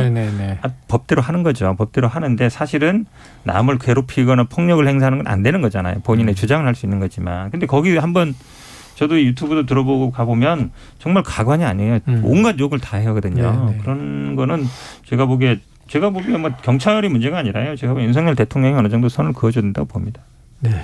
근데 이 양산의 경찰분들이 얼마 전까지 이 안정권 씨 누나가 대통령실 행정요원인 거 알았나요? 몰랐습니다. 그리고 뭐 수석이나 비서관, 뭐 선임행정관 하다못해 행정관도 아니고 행정요원의 존재 때문에 그분들이 부담을 느낄까 싶기도 한데 어쩌면 비서관 이름도 모를 수 있어요. 혹시나 싶어서 그런 오해가 있을 수 있으니까 알려지자마자 대중에 공개되자마자 바로 사의를 표명했잖아요. 그러니까 이제까지도 그렇고 앞으로도 그렇고 이 누나라는 분의 존재 때문에 양산의 경찰들이 부담을 느낄 일은 저는 없다라고 보고 있고 어디까지나 저도 막 욕하고 좀 모멸적인 단어 쓰는 시위 방식이 부정적인데 오늘 또 보도된 사진을 보니까 또 시위 좀 과격하게 하시는 분들에 대해서는 경찰이 현장에서 체포하는 그런 사진도 보도가 되더라고요. 그러니까 법적인 기준이 있을 거예요. 집시법에 뭐 데시벨이라고 해서 소음 측정도 하고 여러 가지가 있을 겁니다. 그 부분에 의해서 처리를 할 수밖에 없는 부분이지 우리가 법이라는 절대적인 기준이 있는데 그걸 또 넘어서서 우리 보기에 눈살 찌푸려진다고 강제 집행을 할 수 있는 방법도 사실 없습니다. 법치국가에서. 필요하다면 국회 차원에서 이 법에 대해서 더 논의를 해야겠죠. 방지법. 아마 하태경 의원 같은 경우도 그 법안을 발의했어요. 국민의힘 의원인데도 이런 집시법에 대해서 조금 더 규율을 엄격히 하는 그런 부분으로 제도 개선을 해야 되는 부분이고 이 안정권 씨 누나가 그동안은 대통령실에 근무한다는 게 알려지지도 않았는데 저도 몰랐고 대다수의 사람들이 몰랐는데 그걸 양산 경찰들이 알아서 이 시위대를 배려해줬다라는 거는 앞뒤가 좀 안 맞는 주장일 수 있습니다. 자, 이 경찰이 시그널을 느꼈다고 하는 것은 과잉 해석일 수 있다. 아니 뭐 그 친 누나가 뭐 근무하는 거를 눈치 보겠어요. 사실은 잘 몰랐겠죠. 근데 결국은 이제 대통령의 입장이 중요한 거예요. 말씀처럼 당연히 집회 시 보장돼야 되죠. 보장돼야 되는데 우리가 뭐 사실은요 모든 거를 다 체크하고 모든 거를 다 제재하고 이렇지는 않습니다. 선을 넘는 경우거든요. 지금 보면 이제 폭력행위도 벌어지다 보니까 그런 건데 욕을 하거나 이런 걸로 또 사실은요 경찰이 제재할 수 있어요. 예를 들어서 이거 모욕이라든지 남 비난하는 거라든지 하지 말을 할 수 있는데 그런 걸 안 하고 있으니까 문제 삼는 거예요. 자, 욕설. 욕설은 좀 안 했으면 좋겠습니다. 밤에 하는 것도 문제 있죠. 소음 알겠습니다. 자, 이게 키워드가 2개인데 시간이 지금 막 가고 있어요. 그래서 장해찬 전 단장께서 꼽아오신 키워드로 넘어갑니다. 사지로 내몬 탈북어민 북송. 이 내용 뭐 다들 청취자분들도 어떤 사안인지 아실 텐데 그래도 장 전 단장께서 배경 설명해 주시죠. 그러니까 저는 그 한 장의 사진이 안겨준 충격에서 아직도 헤어나오지 못하고 있는데요. 통일부가 공개한 그 탈북 어민들이 판문점 앞에서 북한으로 넘어가지 않기 위해서 정말 절박하게 아둥바둥하고 있는데 우리 군인들이 강제로 그 탈북 어민들을 북한으로 넘겨버리는 사진. 네. 그 한 장의 사진 앞에서 대한민국이 과연 인권을 중시하는 국가인가, 또 유엔이나 이런 세계 국제사회 앞에서 할 말이 있는가라는 생각을 했습니다. 물론 이 야당에서는 흉악범이기 때문에 여러 사람을 살해했다는 혐의를 받고 있기 때문에 그런 사람들까지 대한민국이 품어줄 수는 없다라고 주장하고 있습니다만 설령 흉악범이 맞다고 해도 국내에서 충분한 조사를 거친 다음에 처벌해야 되는 게 맞고요. 우리가 유엔에 이제 하나의 협약에 가입되어 있는데 고문을 할 것으로 예상되는, 그리고 국민의 인권을 지키지 않을 것으로 예상되는 국가에게는 이 외국인이나 이런 사람들을 송환시켜 줄 수 없다라는 협약에 가입이 되어 있습니다. 네. 근데 북한은 너무나 명확하게도 고문이나 여러 가지 뭐 말도 안 되는 직결 처형 등을 하는 국가로 우리가 다 알고 있잖아요. 그러니까 이걸 넘긴 것부터가 그런 유엔의 국제협약 위반이 되는 것이고요. 문재인 대통령 전 대통령의 가장 유명한 별명 중 하나가 바로 인권 변호사라는 겁니다. 본인이 직접 페스키마호 사건 같은 경우도 변호했었는데 그게 페스키마호에서 우리 선원들 살해한 조선족 변호한 거거든요. 그때는 그 흉악범들도 인권이 있다고 변호를 하셨던 문재인 전 대통령이 이끌었던 정부가 어떻게 3일에서 5일 만에 번갯불에 콩고 먹듯 조사해서 이분들이 범죄 혐의가 있다는 것만으로 북한에 이렇게 강제로 보낼 수가 있는가. 네. 이 부분은 뭐 전 정권 겨누기나 뭐 이런 걸 떠나서요. 국가의 존재 의미나 인권 차원에서 다시금 들여다봐야 되는 매우 심각한 사안이라는 생각이 듭니다. 자, 인권 변호사의 이제 정권에서 어떻게 이런 일이 벌어질 수 있느냐. 자, 일단 살인자, 흉악범이라 하더라도 검증은 했어야 하지 않느냐. 왜 검증 없이 강제북송했느냐. 자, 현 변호사님 어떻게 좀 반론이 가능할까요? 이거는 제가 보기에는 이제 전 정권 흠집내기가 맞는 게 왜 그러냐면요. 이게 윤석열 대통령의 도어 스태핑에서 얘기했죠. 네. 시작이. 많은 국민 의문을 갖고 있다. 국정원이 조사에 들어가서 조사해보고 그때 고발한 거 아닙니까? 예. 검찰이 바로 수사에 들어갔고 그다음에 통일부에서 이 사진 공개하고 그다음에 대통령실 대변인이 진실 규명해야 된다. 그럼 국방부 뭐 해수부 다 일사천리로 움직이고 있잖아요. 그럼 이제 의도가 뻔한 거죠. 예를 들어서 이게 문제가 있어서 누가 뭐 고발을 하고 이런 게 아니라 정권 차원에서 움직이는 건 뻔한 것 같고 지금 이제 기순 의사가 없었다고 하는 게 아니에요. 당시에도 이혜원 정보위원장도 아니 이런 범죄자들을 받으면 되겠냐. 한국에 돌아다니면 안 된다라고 했고 김무성 당시 또 아니 나는 잘 보냈다고 생각한다. 이런 흉악범들 받으면 안 된다. 이렇게 얘기했었거든요. 네네. 그 당시 왜냐하면 정보위에서 이 다 보고를 받고 한 얘기예요. 네네. 그냥 혼자 한 얘기가 아니라 뭐 이분들이 예를 들어서 그냥 배를 끌고 왔으면 아무 문제 없죠. 근데 거기서 원래 3명이었거든요. 3명이 16번 죽였는데 네네. 김책항에 들어가서 한 분이 체포됐잖아요. 2명이 다시 나온 거거든요. 네네. 나와서 헤매다가 우리 군에 발견돼서 2차 저차해서 온 거란 말이죠. 그러면 그 전에 아니 대한민국이라든지 북한 정보만 믿는 게 아니라 기본적으로 지난번에 이제 피살 사건 때도 얘기했다시피 어선과 아니면 본선 사이에 주고받는 무선 통신은 100% 감청이 되거든요. 네네. 우리나라도 감청을 다 하는 거예요. 네네. 그럼 그 당시에도 그 들어오고 나가고 그다음에 한 명이 체포되고 하는 과정을 모르겠어요? 다 알 수밖에 없어요. 그럼 이 사람들이 오기 전부터 이 사람들이 선상에서 뭐 문제가 있었구나, 살인을 했구나 걸 알고 있는 내용이거든요. 자꾸 국내에서 처벌 얘기하는데 이 사람들 국내에서 재판장에 서면 제가 보기에 본인이 법정에서 자백해도 무죄일 가능성이 굉장히 높고요. 왜냐하면 보강 증거가 없거든요. 그럼 시체라든지 흉기가 나와야 돼요. 우리나라가 살인사건 나올 때 생각해 보세요. 네, 그렇게 시체 찾으려고 하고 그렇게 흉기를 찾으려고 하는 게 자백만으로 안 돼요. 근데 만약에 법정에서 부인한다. 나 안 했는데요. 경찰에서 아무리 자백해도 법정에서 나 안 했는데요. 그러면 증거가 없어요. 네. 무슨 증거가 있어요? 그럼 처벌할 수가 없어요. 그럼 무죄 방면이에요. 그러면 다 남북 간의 정보상으로는 16명 살인한 걸로 나왔는데 우리나라에서 처벌은 못 해요. 네. 그게 과연 타당해요? 자, 이게 짧게 요약해서 지금 여러 가지 정황을 자세히 설명해 주셨는데 우상호 민주당 비대위원장은 이렇게 얘기합니다. 자, 지금 여당, 그때는 야당이었지만 왜 그때는 가만히 있다가 정권이 바뀌니까 이러느냐 하는 지적인데 장 단장님 왜 지금입니까? 그 당시 야당은 정보 접근성에 어느 정도 차단이 있을 수밖에 없죠. 이게 정부 집권 여당이 아니다 보니까 선별적으로 들었을 것이다. 가지고 있는 정보를 100% 활용하기도 힘들고 뭐 국회 국방이나 정보위에서 말해주는 것도 정부 관계자들이 보완 자료를 설명해 주는 걸 일방적으로 듣는 것이기 때문에 판단을 하는데 한계가 있습니다. 분명한 사실은 이들이 흉악범인지 아닌지도 우리에서 제대로 조사를 해야 되는 건데 어느 흉악범을 우리가 3일 또는 4일 만에 직결 판단해서 처분을 합니까? 이 민주사회에서 그런 일은 일어나지 않는 일이고 일어나서도 안 되는 일이다라는 말씀을 드리고 싶고요. 그리고 한 가지 분명한 건 그 당시 김현철 통일부 장관이 국회 나와서 질의받으면서 이들이 죽더라도 돌아가겠다라고 귀순 의사를 밝혔다라고 답변했습니다. 이건 명백한 위증이에요. 허위 진술인 것 같아요. 귀순이 아니라 다시 이제 북으로 가겠다는 북으로 가겠다. 이들이 죽더라도 북으로 돌아가겠다라고 김현철 전 통일부 장관이 말한 내용이 남아 있는데 지금 보면 전혀 아니라는 걸 우리가 한 장의 사진으로 알 수 있잖아요. 일단 전 정부의 장관이 거짓말을 한 겁니다. 국민들 앞에서 국회에서. 거기서부터 저는 책임 소재를 좀 따져 물을 필요가 있다는 생각이 들어요. 네, 자 육성 하나 듣고 오겠습니다. 국민의힘 하태경 의원 오늘 아침 라디오 인터뷰에서 관련 이야기를 했는데 듣고 이야기 나누죠. 그 10월 5일 날 그 김정은 답방 요구하는 친서를 보냈잖아요. 예. 친서를 보낼 때 이 통지문까지 같이 딸려 보냈어요. 통지문이요?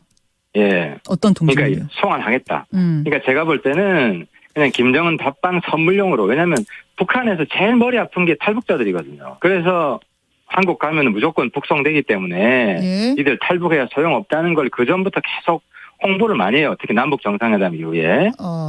그래서 이제 이 사람이 처음에 안 내려올라 그랬다고 하잖아요. 막 도망갔다. 네. 그 왜 그랬냐면은 한국 잡히면 두드려 맞고 똑같이 고문당하고 이런 피해의식이 있었던 거예요. 네, 하태경 의원의 주장은 이 송환이 김정은 답방 선물용이다 이렇게 얘기를 한 거예요. 현 변호사님 어떻게 생각하십니까?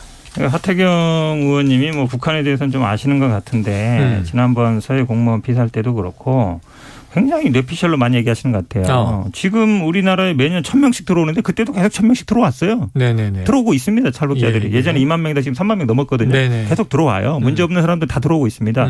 이것 때문에 못 들어온다는 거는 본인의 그냥 주장인 것 같고 하태경 의원님이 지난번에도 뭐라 그랬냐면 서해 이 공무원 사건 때도 숨기는 자가 범인이다 그랬어요. 아, 네네네. 그래서 우리가 계속 얘기했거든요. SI 정보 공개해라. 그 당시에 무슨 감청자료 있을 거 아니냐. SI 정보가 공개 안 한다 그래서 국방부가. 그럼 국방부가 범인 아니에요? 이번도 마찬가지예요.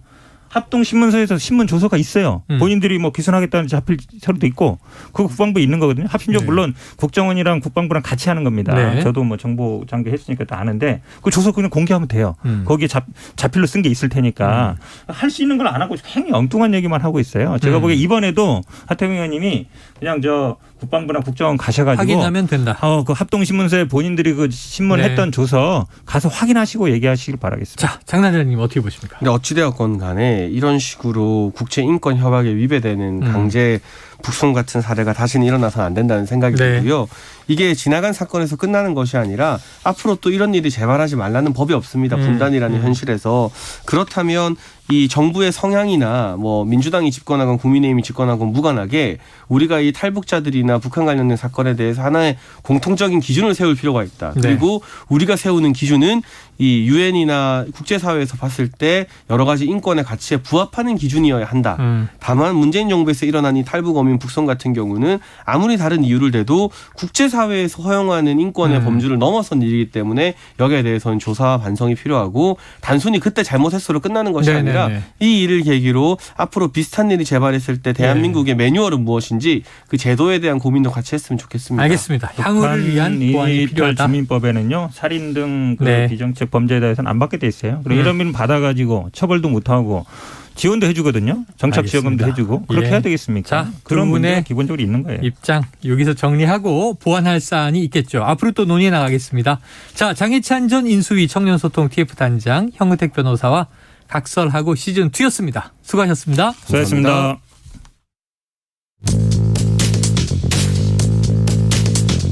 최영일의 시사본부는 여러분과 함께합니다. 짧은 문자 50원, 긴 문자 100원이 드는 샵 9730. 라디오 어플 콩과 유튜브는 무료로 참여하실 수 있습니다.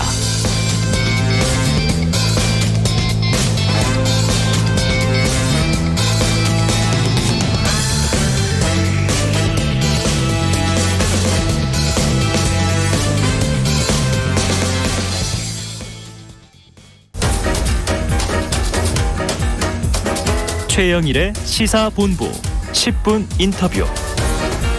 네, 원래는 화제 이슈를 콕 짚어보는 10분 인터뷰지만 오늘은 쭉 느려서 특집 30분 인터뷰로 준비를 했습니다.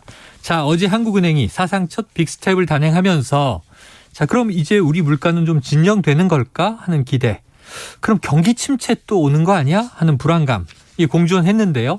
현 경제 상황과 향후 자본시장의 흐름을 꿰뚫어 보고 알려주실 분 모셨습니다. 자, 지난 35년간 코스피 300에서 3000까지 이 과정을 모두 지켜본 자본시장의 산증인. 자, 3프로TV의 김한진 이코노미스트 나오셨습니다.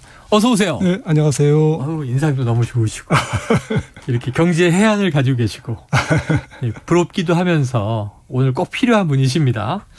자, 제가 좀 얘기하면서 코스피 네. 300 시대부터 3000까지 네. 모두 지켜보셨다 했는데 그럼 IMF 시기 정도였던 것 같아요.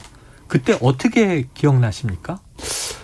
네, 워낙 충격적인 사건이었지 않습니까? 그랬죠. 네, 정말 상상 초월의 위기 상황이었는데, 시간이 많이 지나서 잘 기억은 안 나지만, 네, 자세한 건 아무튼 이게 좀 충격적이었다. 네.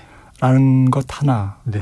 이런 위기가 오면 이런 위기도 오는구나. 위기의 끝장?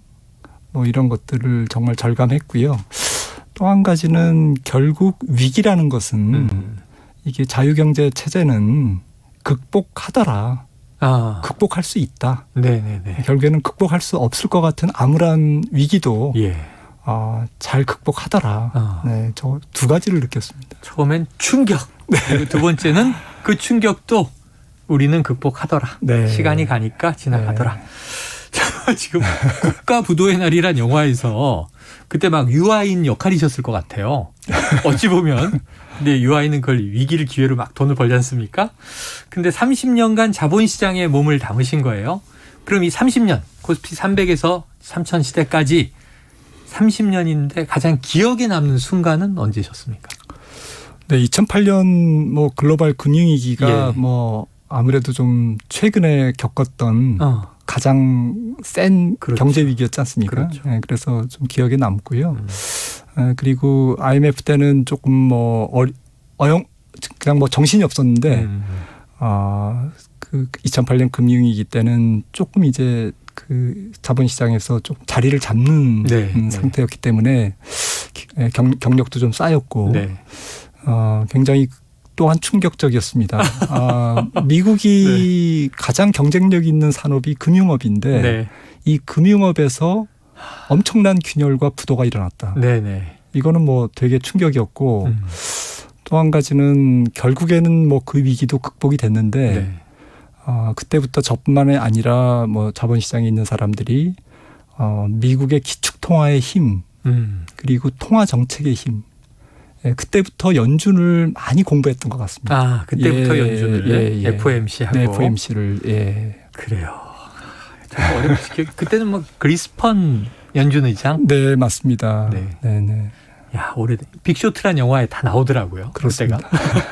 지금 충격을 주로 기억을 하시네요. 위기를 중심으로 기억을 하시는 것 같아요. 막 이 호황이어서 떼돈 벌었다 이런 기억은 없으신가 봐요. 결국엔 위기가 굉장한 빅 찬스가 됐고 위기가. 결국 그때 돈을 번 굉장한 어마어마한 기회였다라는 게 좀 중요한 교훈이었던 것 같습니다. 밤새 듣고 싶습니다만 오늘의 또 핫 이슈가 있습니다. 한국은행의 기준금리 0.5%포인트 인상, 이른바 빅스텝. 현재 상황은 어떻게 진단하세요? 혹시 또 충격이세요?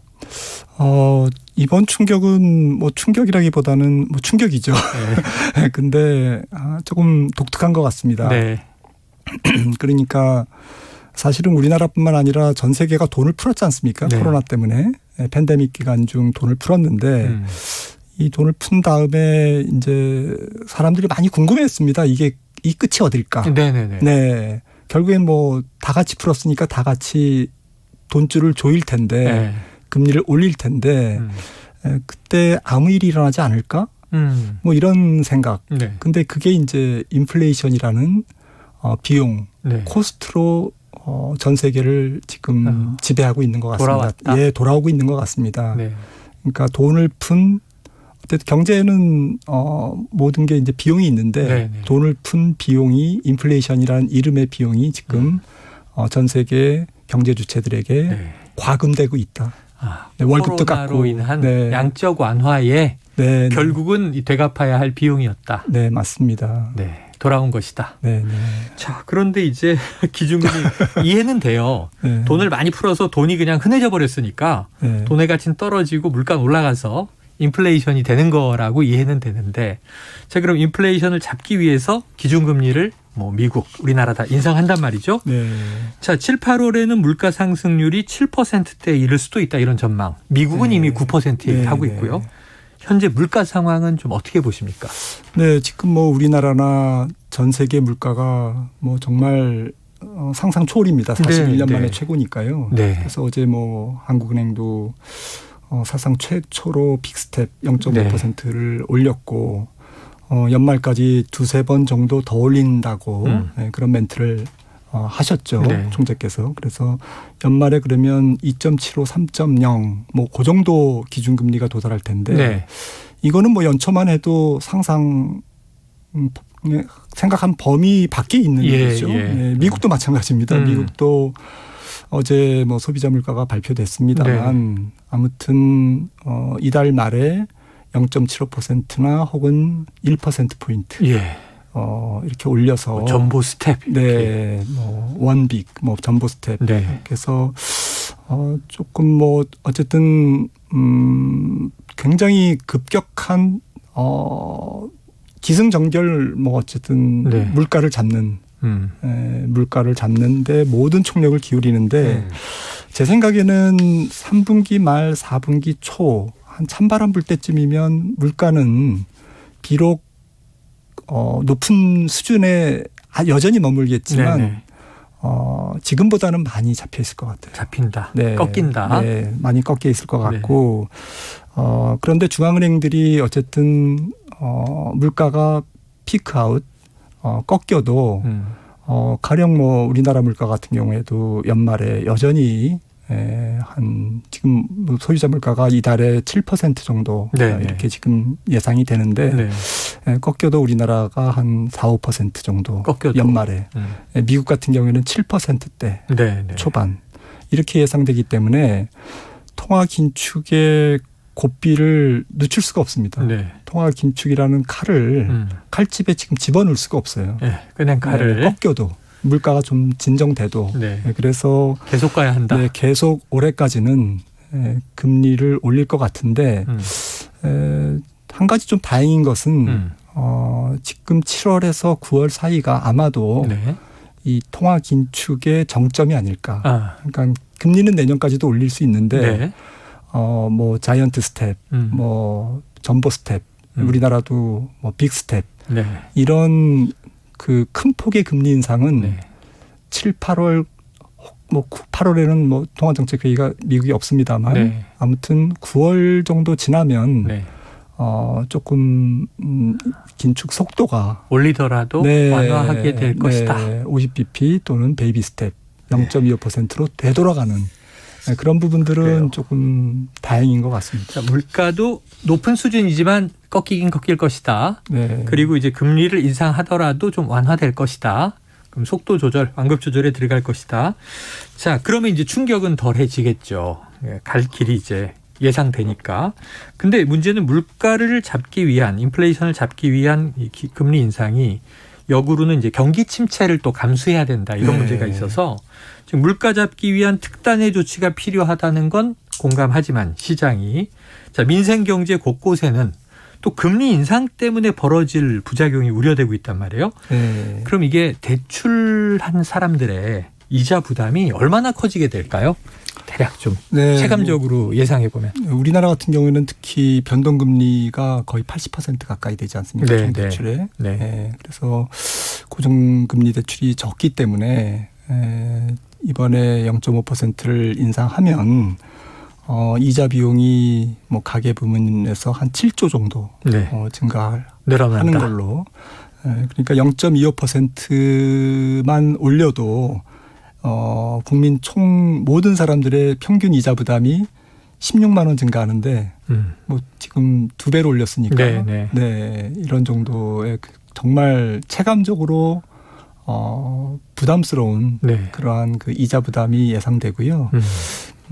특히 우리나라 기업들이 대기업과 중소기업 혹은 영세기업 또 소상공인 뭐 이렇게 경제 주체별로 신용 등급의 차이가 굉장히 큽니다. 네. 그래서 대기업은 뭐 현금도 많이 갖고 있고 또 영업이익도 많이 나기 때문에 비록 불경기지만 이 불경기를 불황을 견디는 힘이 있는데 문제는 중소기업이라든지 뭐 영세기업 그리고 자영업 하시는 분들 이런 분들은 지금 당장 10월 달에 이제 그 상환 유예 지금 은행 빚을 갚지 않아도 된다라는 지금 유예가 9월 10월까지 지금 기간을 연장돼 있는 건데 이런 부분들이 이제 잠복돼 있죠.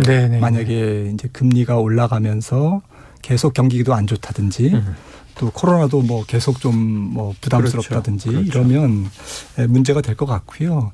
기업 얘기로 돌아와서 우리나라 외감법인 금융감독원 자료에 의하면 외부 감사를 받는 기업 중에 영업이익으로 이자를 못 내는 기업들을 한계 기업이라고 그러거든요. 네네, 그렇죠. 한계 기업의 비중이 34%나 됩니다. 3분의 1을 넘네요. 네, 굉장히 많죠. 근데 기업의 조달 금리가 지금 올라가고 있거든요. 네네. 특히 신용 등급이 낮은 기업들은 돈을 못 구하죠. 네, 회사채 발행이 어렵다든지 또 은행에서 차입이 더 어려워진다든지 차입을 해도 이자 비용이 올라간다든지 이런 금융 비용 압박이 있는데 한계 기업 비중이 조달 금리가 1%포인트 올라갈 때마다 굉장히 늘어납니다. 그 법으로. 그러니까 영업이익으로 간신히 이제 금융 비용을 막고 있는데 이자 비용이 올라가니까 그러면서 좀 불경기지 않습니까? 그렇죠. 수출도 안 되고 내수도 조금 줄어들고 그런 상황에서 굉장히 뭐 진퇴양난의 그런 상황에 지금 처해 있는 거죠. 원가 막기도 힘든데 이자 부담은 커진다. 그래, 한계 기업들은 어떻게 하느냐? 자, 지금 청취자 5007님은요. 마트 가야 하는데 믿고 보는 3프로TV 김한진 박사님이 나오시니까 끝나면 마트에 가려고 주저앉았습니다. 감사합니다. 이렇게 또 지갑을 닫게 하는 마법을 부리시네요. 죄송합니다. 마트에도 못 가게 하시고. 네. 자, 이자 부담이 이렇게 커진 만큼 부동산 시장의 흐름이 바뀔 수 있다 이런 전망도 있어요. 어떤 연관성으로 움직일 것으로 예상하세요? 부동산 시장은. 네, 아무래도 부동산이라는 이제 굉장히 큰 내구재를 차입을 해서 많이 샀지 않습니까? 특히 2030 영끌 젊은 분들이 그러다 보니까 결국 좀 그 이자 비용이 올라가면서 못 견디고 또 이제 과도하게 이제 차입을 한 후유증. 그게 이제 조금 우려가 됩니다. 그래서 뭐 부동산 경기가 어떻게 될지 모르겠지만 지금 우리나라 전체 아파트 시가총액 대비 뭐 GDP라든지 또 총통화 대비 좀 주거용 부동산의 전체 사이즈 시가총액이라든지 이런 부분들이 최근에 뭐 아시다시피 최근 4, 5년간 뭐 수직 상승했거든요. 그래서 가계가 감당하기 어려울 정도로 추가 매수를 할 수 없을 정도로 비싸져 있는 거죠.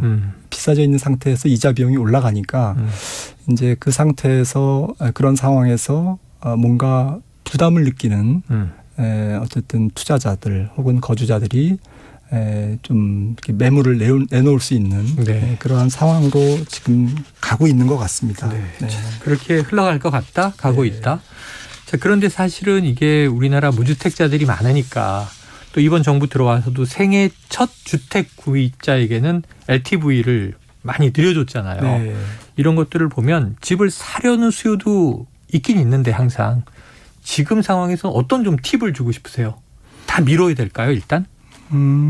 어쨌든 뭐 모든 가격이 뭐 부동산뿐만 아니라 뭐 주식도 그렇고요. 심지어는 뭐 채권 시장도 그렇고 원자재 시장도 그렇고 사이클이 있습니다. 그런데 사이클이 있는데 제 경험상으로는 일단 비싸면 악재에 민감합니다. 민감해집니다. 그리고 가격이 싸지면 악재에도 둔감하고 조그만 호재에도 튀어오릅니다. 그러니까 네. 시장에 뭐 그런 얘기가 있거든요. 가장 좋은 호재는 가격이 떨어지는 거다. 가격이 떨어지면 뭔가 매수세가 일어납니다.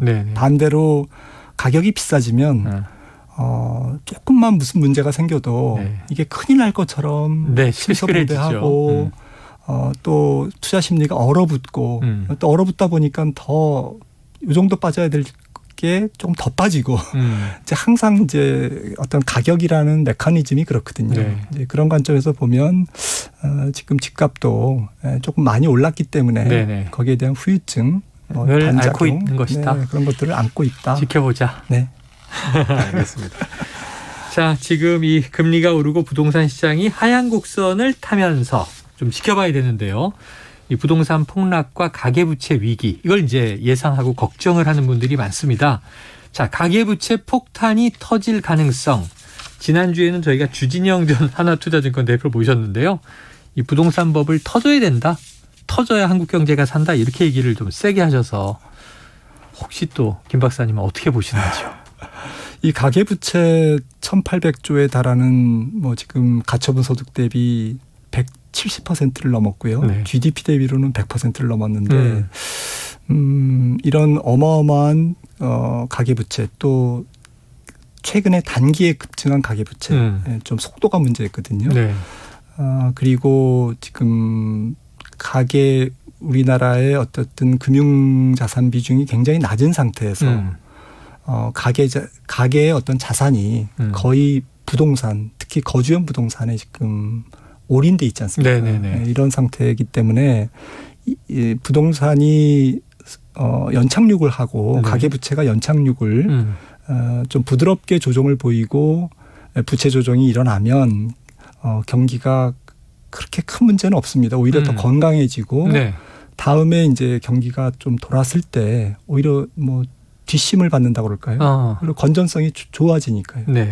그래서 금융기관도 좋아지고 가계 부문도 좋아지고 이렇게 해서 조금 추진력을 갖고 다음 경기 확장기를 맞으면 좋을 텐데 지금 만약에 이제 세계 경기가 더 어려워진다든지 또 인플레이션이 잘 안 잡힌다든지 그래서 지금 우리가 바라보고 있는 것보다도 훨씬 더 큰 폭의 금리 인상이 계속 이뤄진다면 뭐 어떻게 의도하는 사람들은 없지만 정책하는 분들이 의도한 건 아니지만 어떤 시장 메커니즘상 가계부채가 경착륙하고 가계부채가 경착륙한다는 얘기는 결국 뭐 부동산이 경착륙한다는 얘기고 하드랜딩이니까 그냥 하드랜딩. 활주로에 세게 꽉 부딪혀 누군가 다치는 사람이 나오는 거잖아요. 그러면 경제가 또 불필요한 사회적 비용을 더 지불해야 되거든요. 그리고 굉장히 국민의 삶이 고통스럽죠. 저는 안 왔으면 좋겠는데. 안 왔으면 좋겠다. 자, 터져야 산다의 반론입니다. 터지지 않았으면 좋겠다. 오히려 이제 연착륙. 여기에 대해서 좀 추진력을 가지고 좋은 쪽으로 이게 전환될 수 있게 좀 소프트하게 딱 착륙을 하면 참 좋을 것 같은데. 근데 이제 말씀하신 대로 이게 또 세게 꽝 부딪히면 경착륙이라고 하셨지만 이게 불시착이나 추락이 돼버리면 터지는 거죠. 뭐. 그렇습니다. 자, 우리 증시 분위기 좀 여쭤볼게요. 지금 증시는 어떻게 보고 계세요? 증시는 뭐 저희 분석하는 사람들이 뭐 이것저것 뭐 굉장히 많은 악재들을 얘기하지 않습니까? 그 악재들이 거의 한 80-90%는 주가에 다 반영돼 있다. 반영됐다. 근데 한 1-20%가 반영이 안 됐는데 이 반영 안 된 부분이 가장 중요한 게 기업 실적이 앞으로 나빠질 가능성. 당장 2-4분기 이제 어닝 시즌을 맞이하는데요. 이번 달부터 이제 기업 실적이 나빠지면 주가가 추가 하락할 수가 있거든요. 그래서 이제 이런 부분 또 고물가 다음에 통화 긴축과 그 다음에 뒤따르는 경기 침체는 여러 가지 파생적인 위험을 이제 유발합니다. 예를 들어서 뭐 지금 진행되는 환율 텐트럼, 환율 발작이라든지 또 환율이 뭐 이렇게 좀 급격하게 변동을 보이면 전체적으로 돈이 들거든요. 지금 달러 강세가 이루어지는 지금 진행되는 것도 그런 맥락이고요. 달러 강세는 글로벌 유동성의 위축과 위험한 자산에 대한 회피를 그냥 반영하고 있는 거거든요. 네, 그래서 이런 것들이 계속 진행되면 그러니까 경기 침체에 따르는 파생적인 위험들, 네. 뭐 2012년 우리가 경험했던 뭐 유럽 어쨌든 재정 위기라든지 또 뭐 에그플레이션이 발생하면 네. 여러 국가에서 좀 뭐 안 좋은 또 디폴트 뭐 내지는 난민의 증가라든지 이러한 지정학적 위험이 이제 증가하거든요. 이제 이런 어수선한 파생적 위험이 아직은 전 남아 있을 것 같습니다. 네네네. 네. 그리고 제일 중요한 부분은 결국 주식시장이 이제 좀 상승 추세로 완전히 돌아서려면 네. 이제 일시적인 반등 말고요. 네네. 소위 베어마켓 랠리가 아니라 정말 이제 속시원이 이제 완전히 상승 추세로 전환되려면 경기가 이제 조금 위쪽으로 돌아서야 되거든요. 경기 자체가. 네. 그런데 통상 이런 아주 높은 인플레이션이 가져온 경기 침체는 좀 기간이 길고 조금 질깁니다. 네네네. 그래서 저는 2024년 정도까지는 불황이 조금 지속될 가능성이 높기 때문에 네네. 주식시장도 조금 낮은 박스권에서 좀 이런저런 악재는 많이 반영했기 때문에 네. 추가 하락폭은 제한되겠지만 본격적인 강세장의 시작은 조금 지연될 거다라고 보고 있습니다. 굉장히 차분하게 말씀하셨지만요. 저는 지금 되게 충격적으로 들었어요. 그러니까 증시 추가 하락의 가능성 지금 80% 정도는 이미 반영돼 있다. 큰 문제는 없는데 어닝 쇼크가 있으면 조금 추가 하락이 있을 수 있다. 근데 파생적인 위험이 잔존하고 있다. 네. 얘기를 하시고 나서 결국 경기가 우상향 돼야 이 증권이라는 게 올라가는 건데 2024년까지 본다 그러셨어요. 이 불황을. 그러면은 다음 총선까지 주가는 좀 선행하기 때문에 네네네. 예를 들어서 뭐 2024년 초에 경기가 돌았으면 내년 중반부터는 이제 강세장이 올 수도 있는 거죠. 지금 당장 게시판 보면 S전자 왜 안 오르는 거냐. 영업실적 이 역대 최대인데 왜 안 오르는 겁니까? 2024년까지 기다려 볼까요? 네, 조금 어쨌든 이 장기 좀 불황 가능성 장기 보유 조금 그걸 열어놓고 네 그래도 뭐 충격적으로 추가로 하락할 수 있는 추가 하락폭은 조금 제한되지 않을까. 전체적인 주식시장이. 제한되겠지만 바닥은 아닐 수 있다. 네. 지금 모든 가능성을 다 열어놓고 돌다리를 두드려야 되는 겁니다. 자, 이게 뭐 지금 30년간 증시를 들여다보신 분이니까요. 저는 믿습니다. 좀 장기적으로 바라보자. 자, 근데 미국 연준이 또다시 자이언트 스텝을 밟으면 아까 말씀하신 대로 오르긴 오르더라도 뭐 조금씩 조절해 나가면 괜찮은데 또 자이언트 스텝이다. 뭐 점보 스텝이다. 이렇게 되면 문제는 이제 미국 금리가 우리보다 높아지는 역전 현상이 발생하잖아요. 지금 비슷하게 지금 따라가고 있지 않습니까? 근데 우리 시장이 어느 수준까지 감내해요? 우리 한은은 조금 신중하게 얘기를 하는 것 같고 연준은 좀 세게 얘기하는 것 같아서 지금 미국은 이 연말이면은 금리 3% 이상 간다는 거잖아요. 네. 그러면은 이 금리 역전하면 우리가 지금 외국인 투자 걱정해야 되는 거 아닙니까? 뭐 정상적인 상황이라면 뭐 50bp에서 100bp, 0.5에서 한 1.0%포인트 정도의 한미금리 차는 우리나라 신용등급이라든지 또 채권에 대한 외국인의 좀 매수세, 우리나라 채권 국채 괜찮거든요. 전 세계적으로. 국가 신용등급이 높기 때문에 그래서 이런 부분들은 충분히 감내할 수가 있습니다. 감내할 수 있다. 금리 차가 뭐 살짝 좀 역전된다고 해서 뭐 그 외국인 자금이 뭐 썰물처럼 빠져나간다든지 그런 사례는 거의 없었습니다. 네, 뭐 외환위기 때라든지 이런 때 말고는 없었기 때문에 그거는 좀 큰 걱정이 안 되는데 우리나라가 어쨌든 뭐 에너지 수입 그 비중은 높고 또 수출을 하려면 선진국 경제를 비롯해서 세계 경제가 좋아져야 되지 않습니까? 그런데 수입은 조금 많아지고 수출은 좀 안 되고 이렇게 되면 무역 수지가 지금처럼 이렇게 적자가 난다든지 이 적자가 좀 길어진다든지 적자 기간이 이러면 전체적으로 원달러의 환율에 대한 달러원 환율에 대한 예상 네. 앞으로 한국 환율이 어떻게 될 것이다라는 예상이 나빠집니다. 네. 그러니까 그런 경우에는 주식시장에 좀 돈이 잘 안 들어오거든요. 네. 그러다 보면 지금 수급 주체가 조금 어려운 거죠. 지금 개인들이 너무 많이 사서 네. 정말 외국인들이 좀 사줘야 되는데 이제부터는 외국인마저도 조금 주저하는 그런 상황이 이어질 수 있다라는 거고요. 알겠습니다. 여기까지 오늘 정리하겠습니다. 시간이 좀 아쉽네요. 자, 다음에 또 모셔서 좀 개인들이 가질 수 있는 팁도 여쭤보도록 할게요. 자, 지금까지 김한진 박사님, 3프로TV의 고수죠 모시고 이야기 나눴습니다. 고맙습니다. 네, 감사합니다. 예, 오늘 치킨 쿠폰 받으실 분 2044-5602-7404-0280-7384-1552-8806님입니다. 자, 오늘 최영일의 시사본부 준비한 내용 여기까지 다 전해드렸고요. 저는 내일 낮 12시 20분에 돌아오도록 하겠습니다. 지금까지 청취해 주신 여러분 고맙습니다.